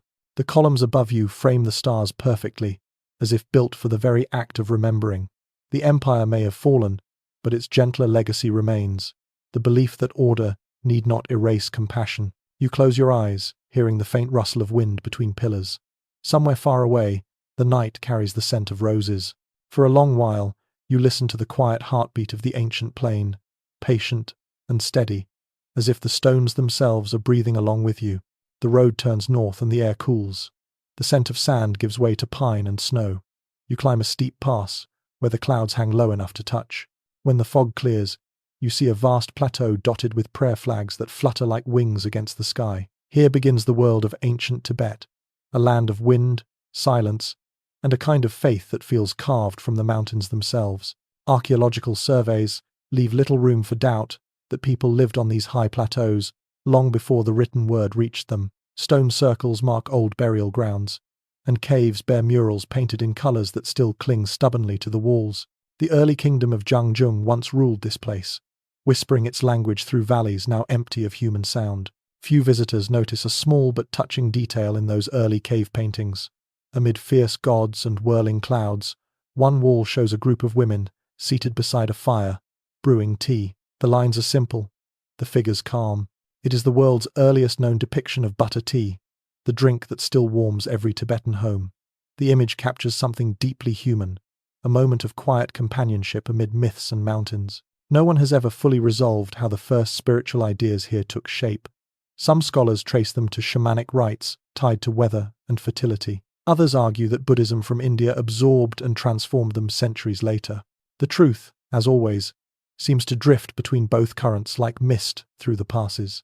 You walk along a path lined with small stone towers built by travellers who once passed here. Each tower holds pebbles, feathers, bits of cloth. The act of adding a stone is a simple wish for safe return. You kneel, pick up a smooth rock, and place it gently atop the nearest tower. The wind catches your breath and carries it away.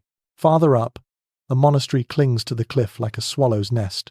Bells ring softly in the thin air, the sound carried miles on the wind. Monks move along the terraces, their crimson robes flickering against the pale rock. From within the prayer hall, a low hum rises, steady and deep. It is not a chant, so much as a vibration, the voice of breathing joined together until it becomes one sound. The earliest written records of these temples tell of kings who invited scholars and teachers from distant lands to share their wisdom. Scrolls arrived from India, statues from Nepal, pigments from China. It was a gathering of worlds, and out of it came a belief that every being carries the same light, hidden but unbroken. Excavators in the ruins of an older monastery once found a prayer wheel carved from bone, small enough to fit in a hand. Inside was a fragment of parchment written in an unknown script. Some think it was a forgotten mantra, others believe it was simply the name of the maker. Either way, it turns the artifact into a personal message across centuries, a whisper from one soul to another. The question of how these monasteries survived in such isolation still puzzles historians. Supplies were scarce, storms frequent, and the roads often vanished under snow, yet they endured for generations. Perhaps faith alone sustained them, or perhaps the rhythm of daily practice, the small acts of sweeping, lighting lamps, and boiling tea, became their strength. At dusk, you reach a ridge overlooking a valley where smoke curls from the roofs of stone houses. Yaks graze below, their bells ringing softly. A river cuts a silver path through the land, reflecting the pink of the setting sun. The air smells of juniper and cold iron. For a moment, everything feels suspended: sky, mountain, and thought balanced perfectly together. You enter the monastery as darkness falls. Lamps flicker inside, casting halos on the walls. Monks sit cross-legged, turning wooden beads with slow, sure fingers. One gestures for you to sit beside him. The floor is smooth beneath you, polished by generations of robes brushing across it. He pours a cup of butter tea, rich and steaming, and offers it to you with both hands. The first sip is thick and salty, the kind of taste that grounds you in the present moment. Later, when the prayers end, a young monk points toward the night sky. "Everything up there," he says softly, "is also in here." He touches his chest and smiles. The simplicity of the gesture feels truer than any monument. As you leave, the wind rises again, tugging at the edges of your clothes. The stars above are so bright they seem alive, pulsing faintly in the thin air. You look back once at the glowing monastery, perched against the cliff like a flame that refuses to go out. In the silence, the mountains hum softly, as if repeating the same old truth. Peace is not found by conquering, but by listening. You walk down the slope slowly, the cold biting at your face, the scent of juniper lingering behind you. The night deepens, but it does not feel dark. Each step feels lighter, as though the mountain itself is guiding you home. The wind grows gentler as you descend into a wide, green valley. The air smells of crushed grass and honey. Ahead, rivers branch and braid like silver threads under the sunlight.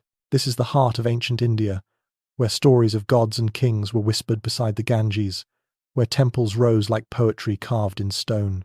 Every sound here carries rhythm: the hum of bees, the rustle of palms, the murmur of prayer carried on the wind. Archaeologists have long confirmed that this region once belonged to the Indus Valley's later heirs, who built cities along new rivers and fields rich with life. Villages blossomed into kingdoms. The first hymns of the Rig Veda echoed through forests of neem and acacia. Farmers turned the earth while priests recited verses older than memory. Everything, from ploughing to lighting a fire, became a ritual of connection between the human and the divine. Hidden in a quiet corner of one ancient temple, researchers found a small clay seal, shaped like a tree sprouting from the back of a bull. Beneath it, a figure sits cross-legged, serene, surrounded by animals. It might seem like decoration, but the symbol appears again and again across centuries. Many believe it marks the earliest image of Shiva, the stillness within all movement. The thought makes the air feel suddenly sacred, as if the past were quietly meditating beneath your feet. Even the most seasoned scholars cannot agree on how the Vedic world truly emerged from the earlier river civilizations. Some imagine waves of migration shaping the culture. Others see a gradual blending of older traditions with new beliefs. Each new discovery seems to illuminate and blur the past at once, like sunlight glancing off water. You find yourself smiling at the thought that uncertainty, too, can be beautiful. You walk along a dirt path that leads to a field where yellow mustard flowers sway in the breeze. In the distance, a small shrine rises beside a peepal tree. A bell hangs at its entrance, worn smooth by countless hands. The air vibrates with the faint echo of its ringing. The stone idols inside are cool to the touch, their surfaces polished by generations of worshippers, pressing their foreheads against them in greeting. Ancient chronicles describe how early kings, governed by the principle of dharma justice, as balance, not punishment. Their courts were simple, shaded by trees. It is said that a ruler was judged by how gently he treated even the smallest creature. The same philosophy shaped their art. Temple sculptures never show gods as distant or wrathful. Instead, they smile with a tenderness that seems meant for everyone. To the delight of researchers, a fragment of painted pottery discovered near the Ganges bears a line of early script thought to be Sanskrit's ancestor. The words, once translated, read roughly as "life is the guest of breath," a phrase so brief, yet it carries the weight of a worldview that still shapes millions of hearts. You whisper it aloud, and the air seems to hum in agreement. You cross a stone bridge over a narrow stream. Children play in the water below, laughing, splashing, their voices echoing against the banks. The rhythm of their joy feels eternal, the same sound that must have filled these lands for thousands of years. The river, smooth and wide, moves with unhurried grace. It is easy to see why the ancients treated it not as scenery, but as kin. The question of when myth became memory lingers. Did the poets who sang of Indra's thunder or Saraswati's grace record history or dream? Perhaps both. The borders between truth and imagination were softer then, less like lines and more like ripples. You sense that understanding this world requires not analysis but listening, the kind of listening that happens when the mind finally grows quiet. As the sun sets, you reach the steps of another temple. The air glows orange and pink. Bells ring from nearby shrines, overlapping into one long, peaceful tone. Pilgrims light lamps and set them afloat on the river. Each flame drifts away slowly, its reflection trembling across the surface. You sit and watch them glide downstream until the first stars appear above. In the deepening dusk, a priest sits beside you, arranging marigolds into a garland. He does not speak, but when he finishes, he places one flower in your hand. Its petals are soft, almost warm. He nods, as if to remind you that every small act, no matter how simple, can be a prayer. The night breeze carries the scent of smoke, ghee, and jasmine. Somewhere across the river, someone begins to sing a low, gentle chant that seems to move through the water itself. You close your eyes, letting the sound pull you inward. The river murmurs, the stars listen, and for a moment, the entire world feels like one long exhale. The sun beats down on red stone and shimmering air. You stand before a city that seems to have grown directly out of the desert, its towers the same color as the cliffs around them. A faint scent of dust and sage drifts on the wind. You have arrived at Petra, the hidden city of the Nabateans, carved like a memory into rose-colored rock. The silence here feels sacred, as though the stones themselves are holding their breath. No historian today doubts that Petra was one of the most advanced trade hubs of the ancient world. Caravans from Arabia, Egypt, and the Levant converged here, bringing spices, incense, silk, and gold. The Nabateans controlled the routes that connected empires. With their wealth, they carved temples and tombs into the mountain faces, blending Greek symmetry with desert soul. The result still feels miraculous. Few could have imagined that beneath such grandeur would lie something so personal.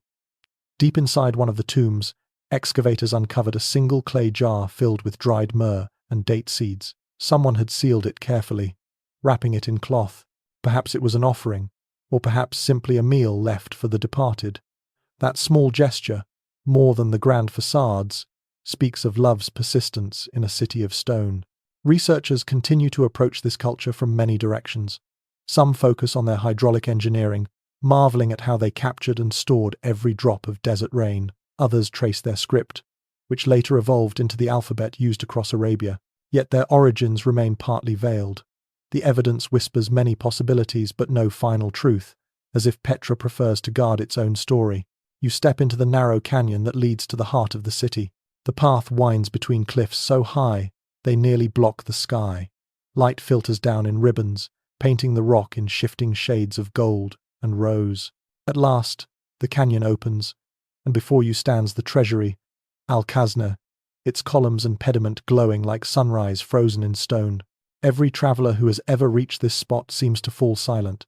The facade towers above you, precise yet fluid, its carvings softening where wind and sand have caressed them for centuries. The details are so delicate that they almost look alive.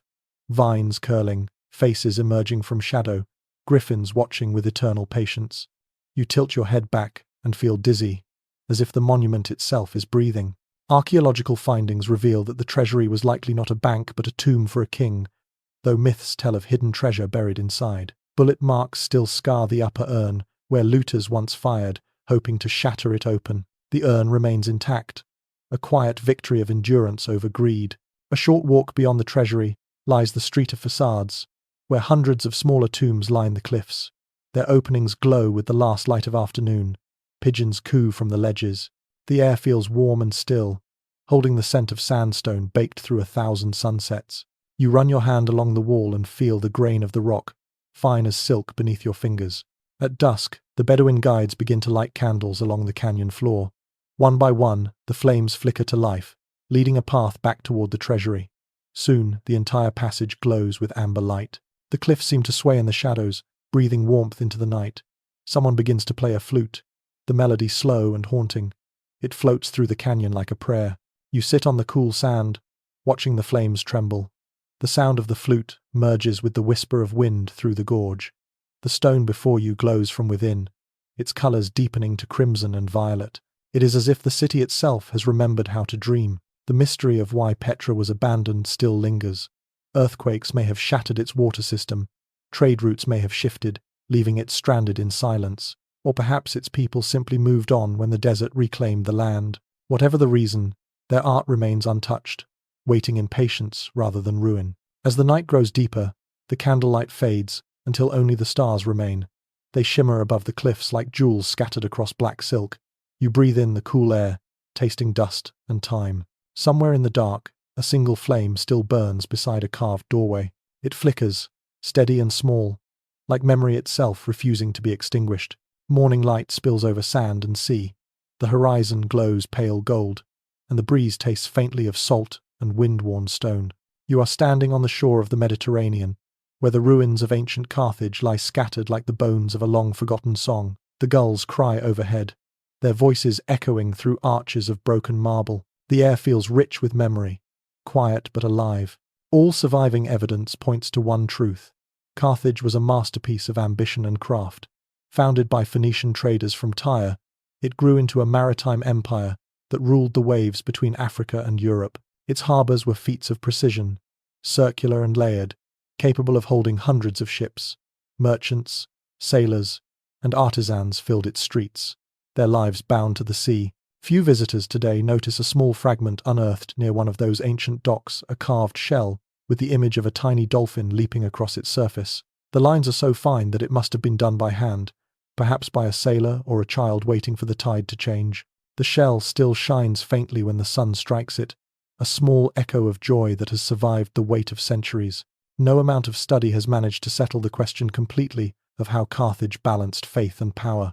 The city worshipped gods of both Phoenician and local origin, building towering temples beside shipyards. Some scholars think this blend of commerce and worship created a culture unlike any other, one that saw divinity in trade and beauty in precision. Others believe it was precisely that mixture that drew envy and fear from its rivals.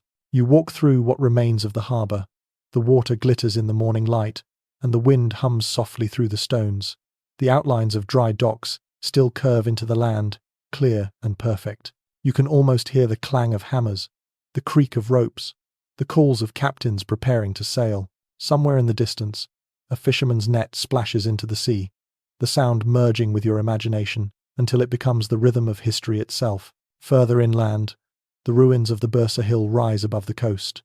From here, the view stretches endlessly over blue water. The wind carries the faint scent of olives and earth. The Romans once burned this place to ash, yet the stone foundations still hold firm. Some walls are blackened, others smooth as ivory.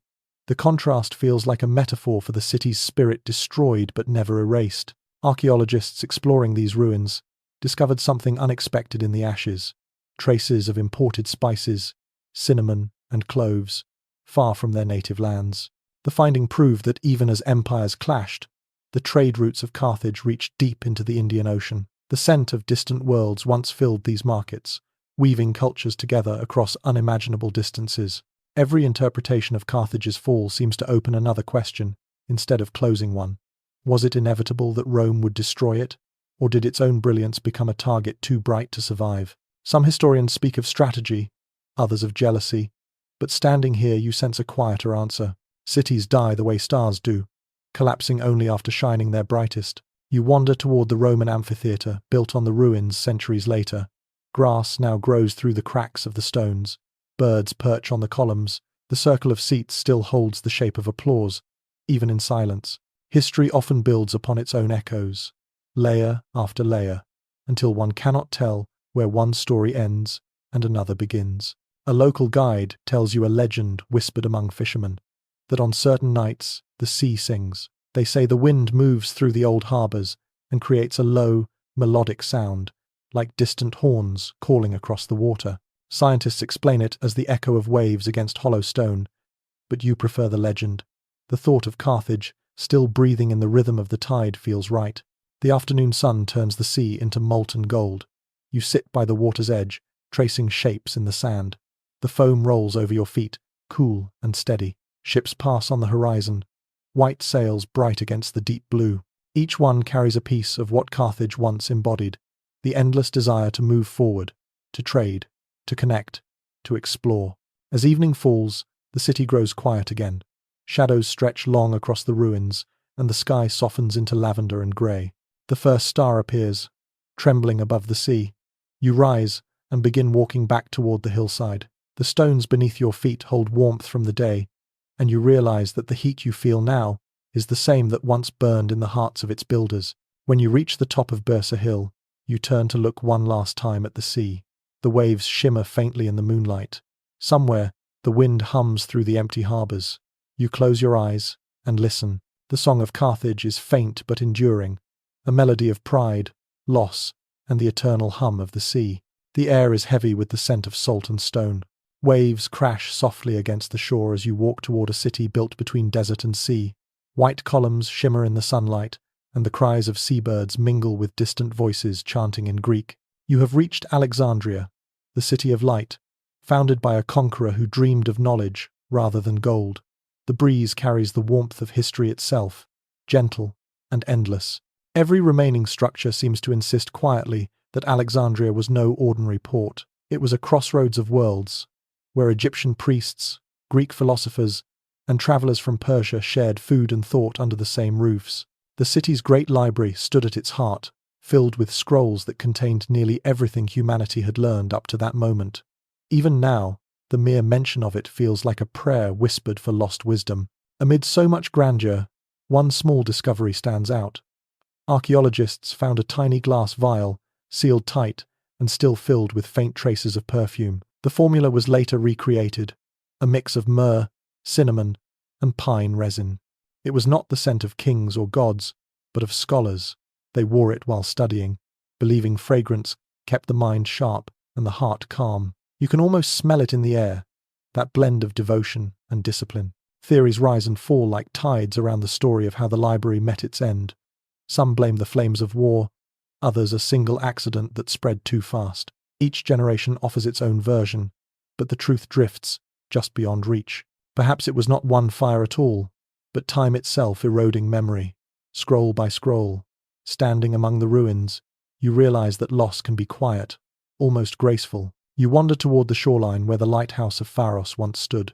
Nothing of it remains now, but scattered stones and the reflection of waves. Yet records describe it so vividly that you can almost see it. A tower of marble rising more than 300 feet, its beacon a flame magnified by bronze mirrors, guiding ships from far beyond the horizon. Sailors called it a star on earth. Fragments of ancient inscriptions tell that the lighthouse keeper's job was sacred. Each night, he walked the spiral stairs to relight the flame, muttering prayers to Poseidon and the spirits of safe passage. His footsteps echoed through chambers lined with polished stone, the sound mixing with the roar of the sea. You imagine him there, small against the vastness, holding light in his hands while darkness gathered all around. Even now, researchers are still uncovering the city buried beneath modern streets. In the harbour, divers have found statues of kings, sphinxes, and fragments of the lighthouse itself. Each piece rises from the silt, like a memory surfacing from a dream. Some statues still wear their smiles, others stare upward with eyes worn smooth by water. They seem patient, unbothered by the passing centuries. Not far from the old harbour lies the site of the Serapeum, a temple where Greek and Egyptian faiths intertwined. Its columns once glittered with gold leaf, its floors inlaid with turquoise and lapis. The people came not only to pray, but to listen to philosophers speak. It was said that when the evening breeze passed through the temple doors, the god Serapis himself could be heard whispering wisdom through the wind. A papyrus fragment recovered nearby contains a note written in an elegant but hurried hand. It is not a treatise or poem, but a simple reminder. Remember to return the scroll on tides to the western shelf. That scrap of paper, ordinary and human, makes you smile. Even in a city of wonders, someone's still worried about borrowed books. The afternoon grows warm.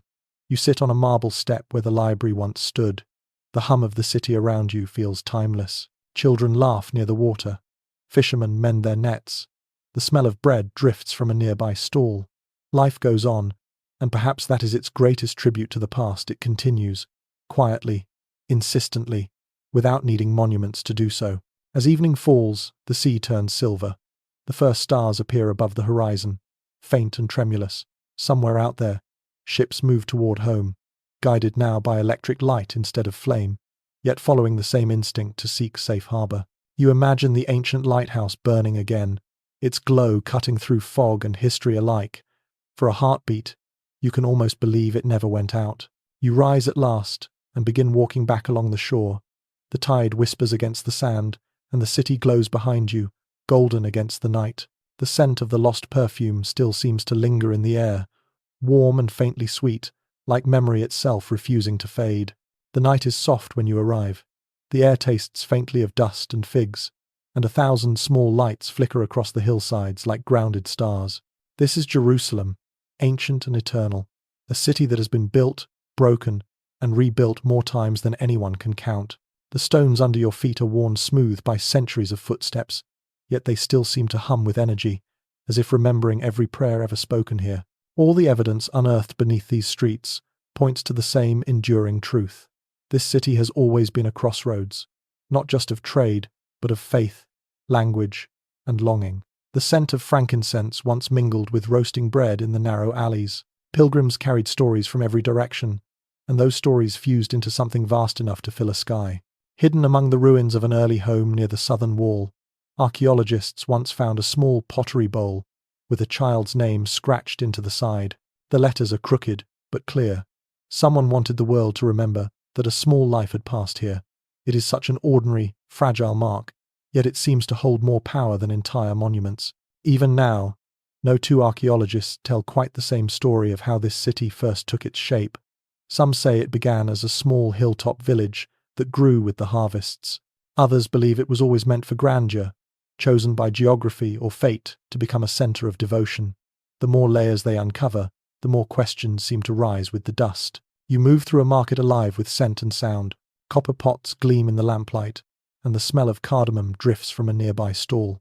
The same rhythms echo through the streets that would have greeted travelers 2,000 years ago. Vendors call softly, not urgently, as if the act of exchange itself is sacred. Every ancient record that survives hints at the same paradox. This city was never meant to belong to one people alone, yet everyone who has lived here has called it home. Kings built palaces beside prophets' dwellings. Walls rose and fell, not as barriers, but as pauses in the story. The stones are not silent, they simply listen. A discovery that still fascinates historians came from beneath a collapsed floor near the Temple Mount. A tiny piece of gold jewelry, shaped like a pomegranate. It was found in a corner where workers once rested, perhaps a gift, perhaps a charm. The detail is exquisite, each leaf etched so finely it looks alive. Someone must have lost it centuries ago and searched for it in vain. You imagine that moment of loss, brief and human, now immortalized by chance. Scholars examining the city's oldest maps notice something curious. Many of them show not buildings or roads, but lines of sound places where people sang, where choirs gathered, where chanting echoed against the stone. It seems that for the ancients, music was as much a part of geography as mountains or rivers. The idea feels right. This city still sings, even in silence. You pass beneath an archway that opens onto a courtyard, bathed in moonlight. The air is cool, the walls silver with reflected light. A fountain trickles softly in the center, its water smelling faintly of limestone and thyme. On one side, an olive tree leans toward the sky, its leaves catching the starlight. Someone has hung a clay lantern from its branches. It flickers gently, as if breathing. A local elder once told a visiting historian that Jerusalem is not made of stone at all. It's made of memory, he said. The stones only borrow its shape. That line has never been found written anywhere, but those who hear it tend to remember, perhaps because it feels true. As the night deepens, you find yourself at the edge of the old walls. The view stretches wide over the valleys, dotted with light. The wind carries a hint of jasmine and smoke. Somewhere, a call to prayer rises, then another, blending into one long note that seems to unite every rooftop. You close your eyes and listen. The sounds fade into the hum of the earth. The stars above look unchanged from those the shepherds watched thousands of years ago. You realize that no matter who built or rebuilt this city, it has always existed for the same reason, to remind people that light and faith can survive any ruin. When you open your eyes again, the first trace of dawn has touched the horizon. The stones glow faintly pink, as if waking from a long dream. The world feels fragile and sacred all at once. You breathe deeply, tasting salt, smoke, and hope, and then begin walking downhill as the city stirs awake behind you. The air shimmers with heat as you walk through a vast plain of golden grass.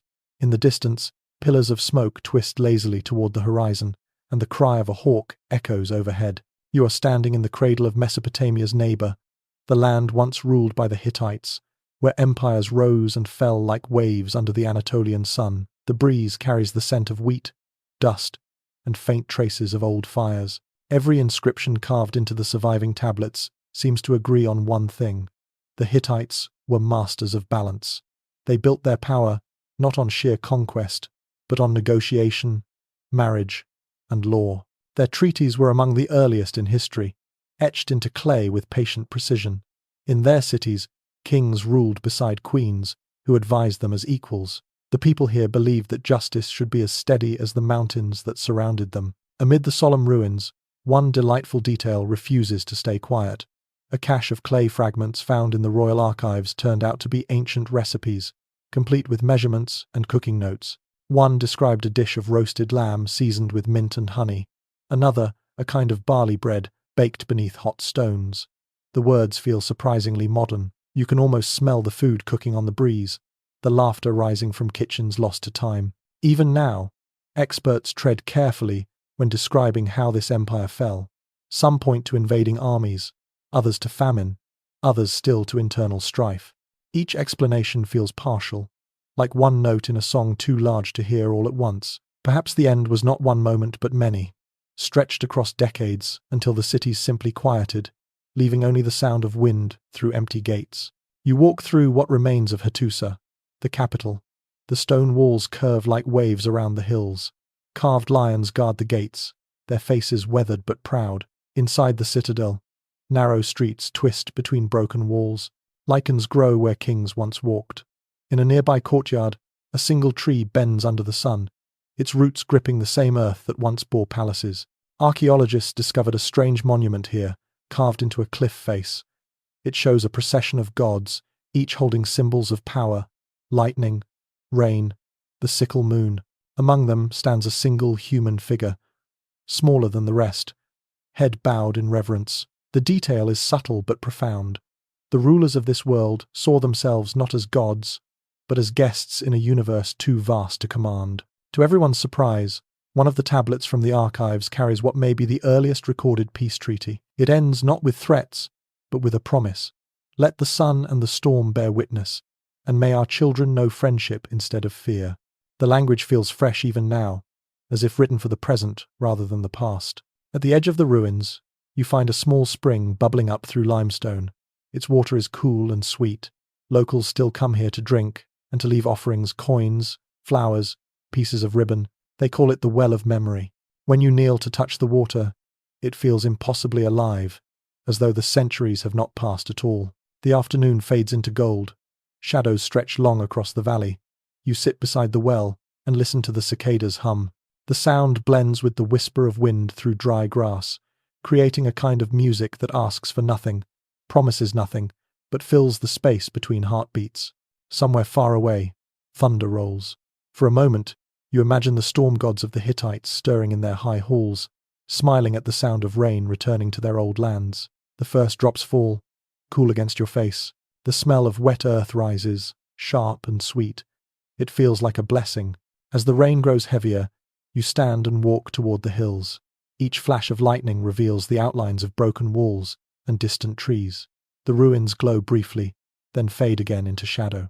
It seems fitting that this journey ends not in silence, but in renewal, the world breathing once more over what remains of its earliest dreams. You reach a small rise and turn to look back one last time. The valley shimmers under the rain. The stones glisten, and the lions at the gate gleam faintly in the fading light. Somewhere in the distance, the river begins to swell and sing again. It feels like the earth itself is exhaling. Content, alive. You take a deep breath and let the scent of rain and soil fill your lungs. The air is cool now, and the sound of thunder softens into a steady rhythm. The ancient world seems to blur into the present. You close your eyes, and for a long, quiet moment, everything past, present, and dream feels like one. Word count: 1,192. Wind down: 300 words. The world is still. The rain has faded to mist, and night stretches soft across the land. You can almost hear the stars breathing above you, faint and patient. The ruins sleep now, their memories folded neatly beneath the soil. The air smells of rain, earth, and calm. You walk slowly along the empty road, feeling the cool stones beneath your feet. Each one holds a fragment of what came before, a trace of laughter, a hint of prayer, the echo of footsteps long gone. The past is not behind you. It drifts beside you, gentle as a shadow, reminding you that everything beautiful finds a way to remain. The moon rises, pale and round, washing the landscape in silver. It touches the broken walls, the trees, the quiet fields, turning them to glass. You listen to the silence and realize it is not absence but fullness. The world is speaking in its smallest voice, asking nothing but your attention. You breathe in, you breathe out. The weight of centuries dissolves. The only sound left is the steady rhythm of your own heart. Somewhere, the water from the ancient well still flows, carrying the same taste of stone and sky. Let your eyes grow heavy now. Let the stories of the old civilizations fade softly into dreams. Imagine their cities glowing like lanterns in the distance, then dimming, then sleeping beneath the stars. The wind drifts across the plains, warm and slow, whispering through the grass. You feel its touch on your skin, as light as memory itself. The night deepens, and the world exhales once more. Everything is quiet. Everything is safe. You can rest now. Sweet dreams.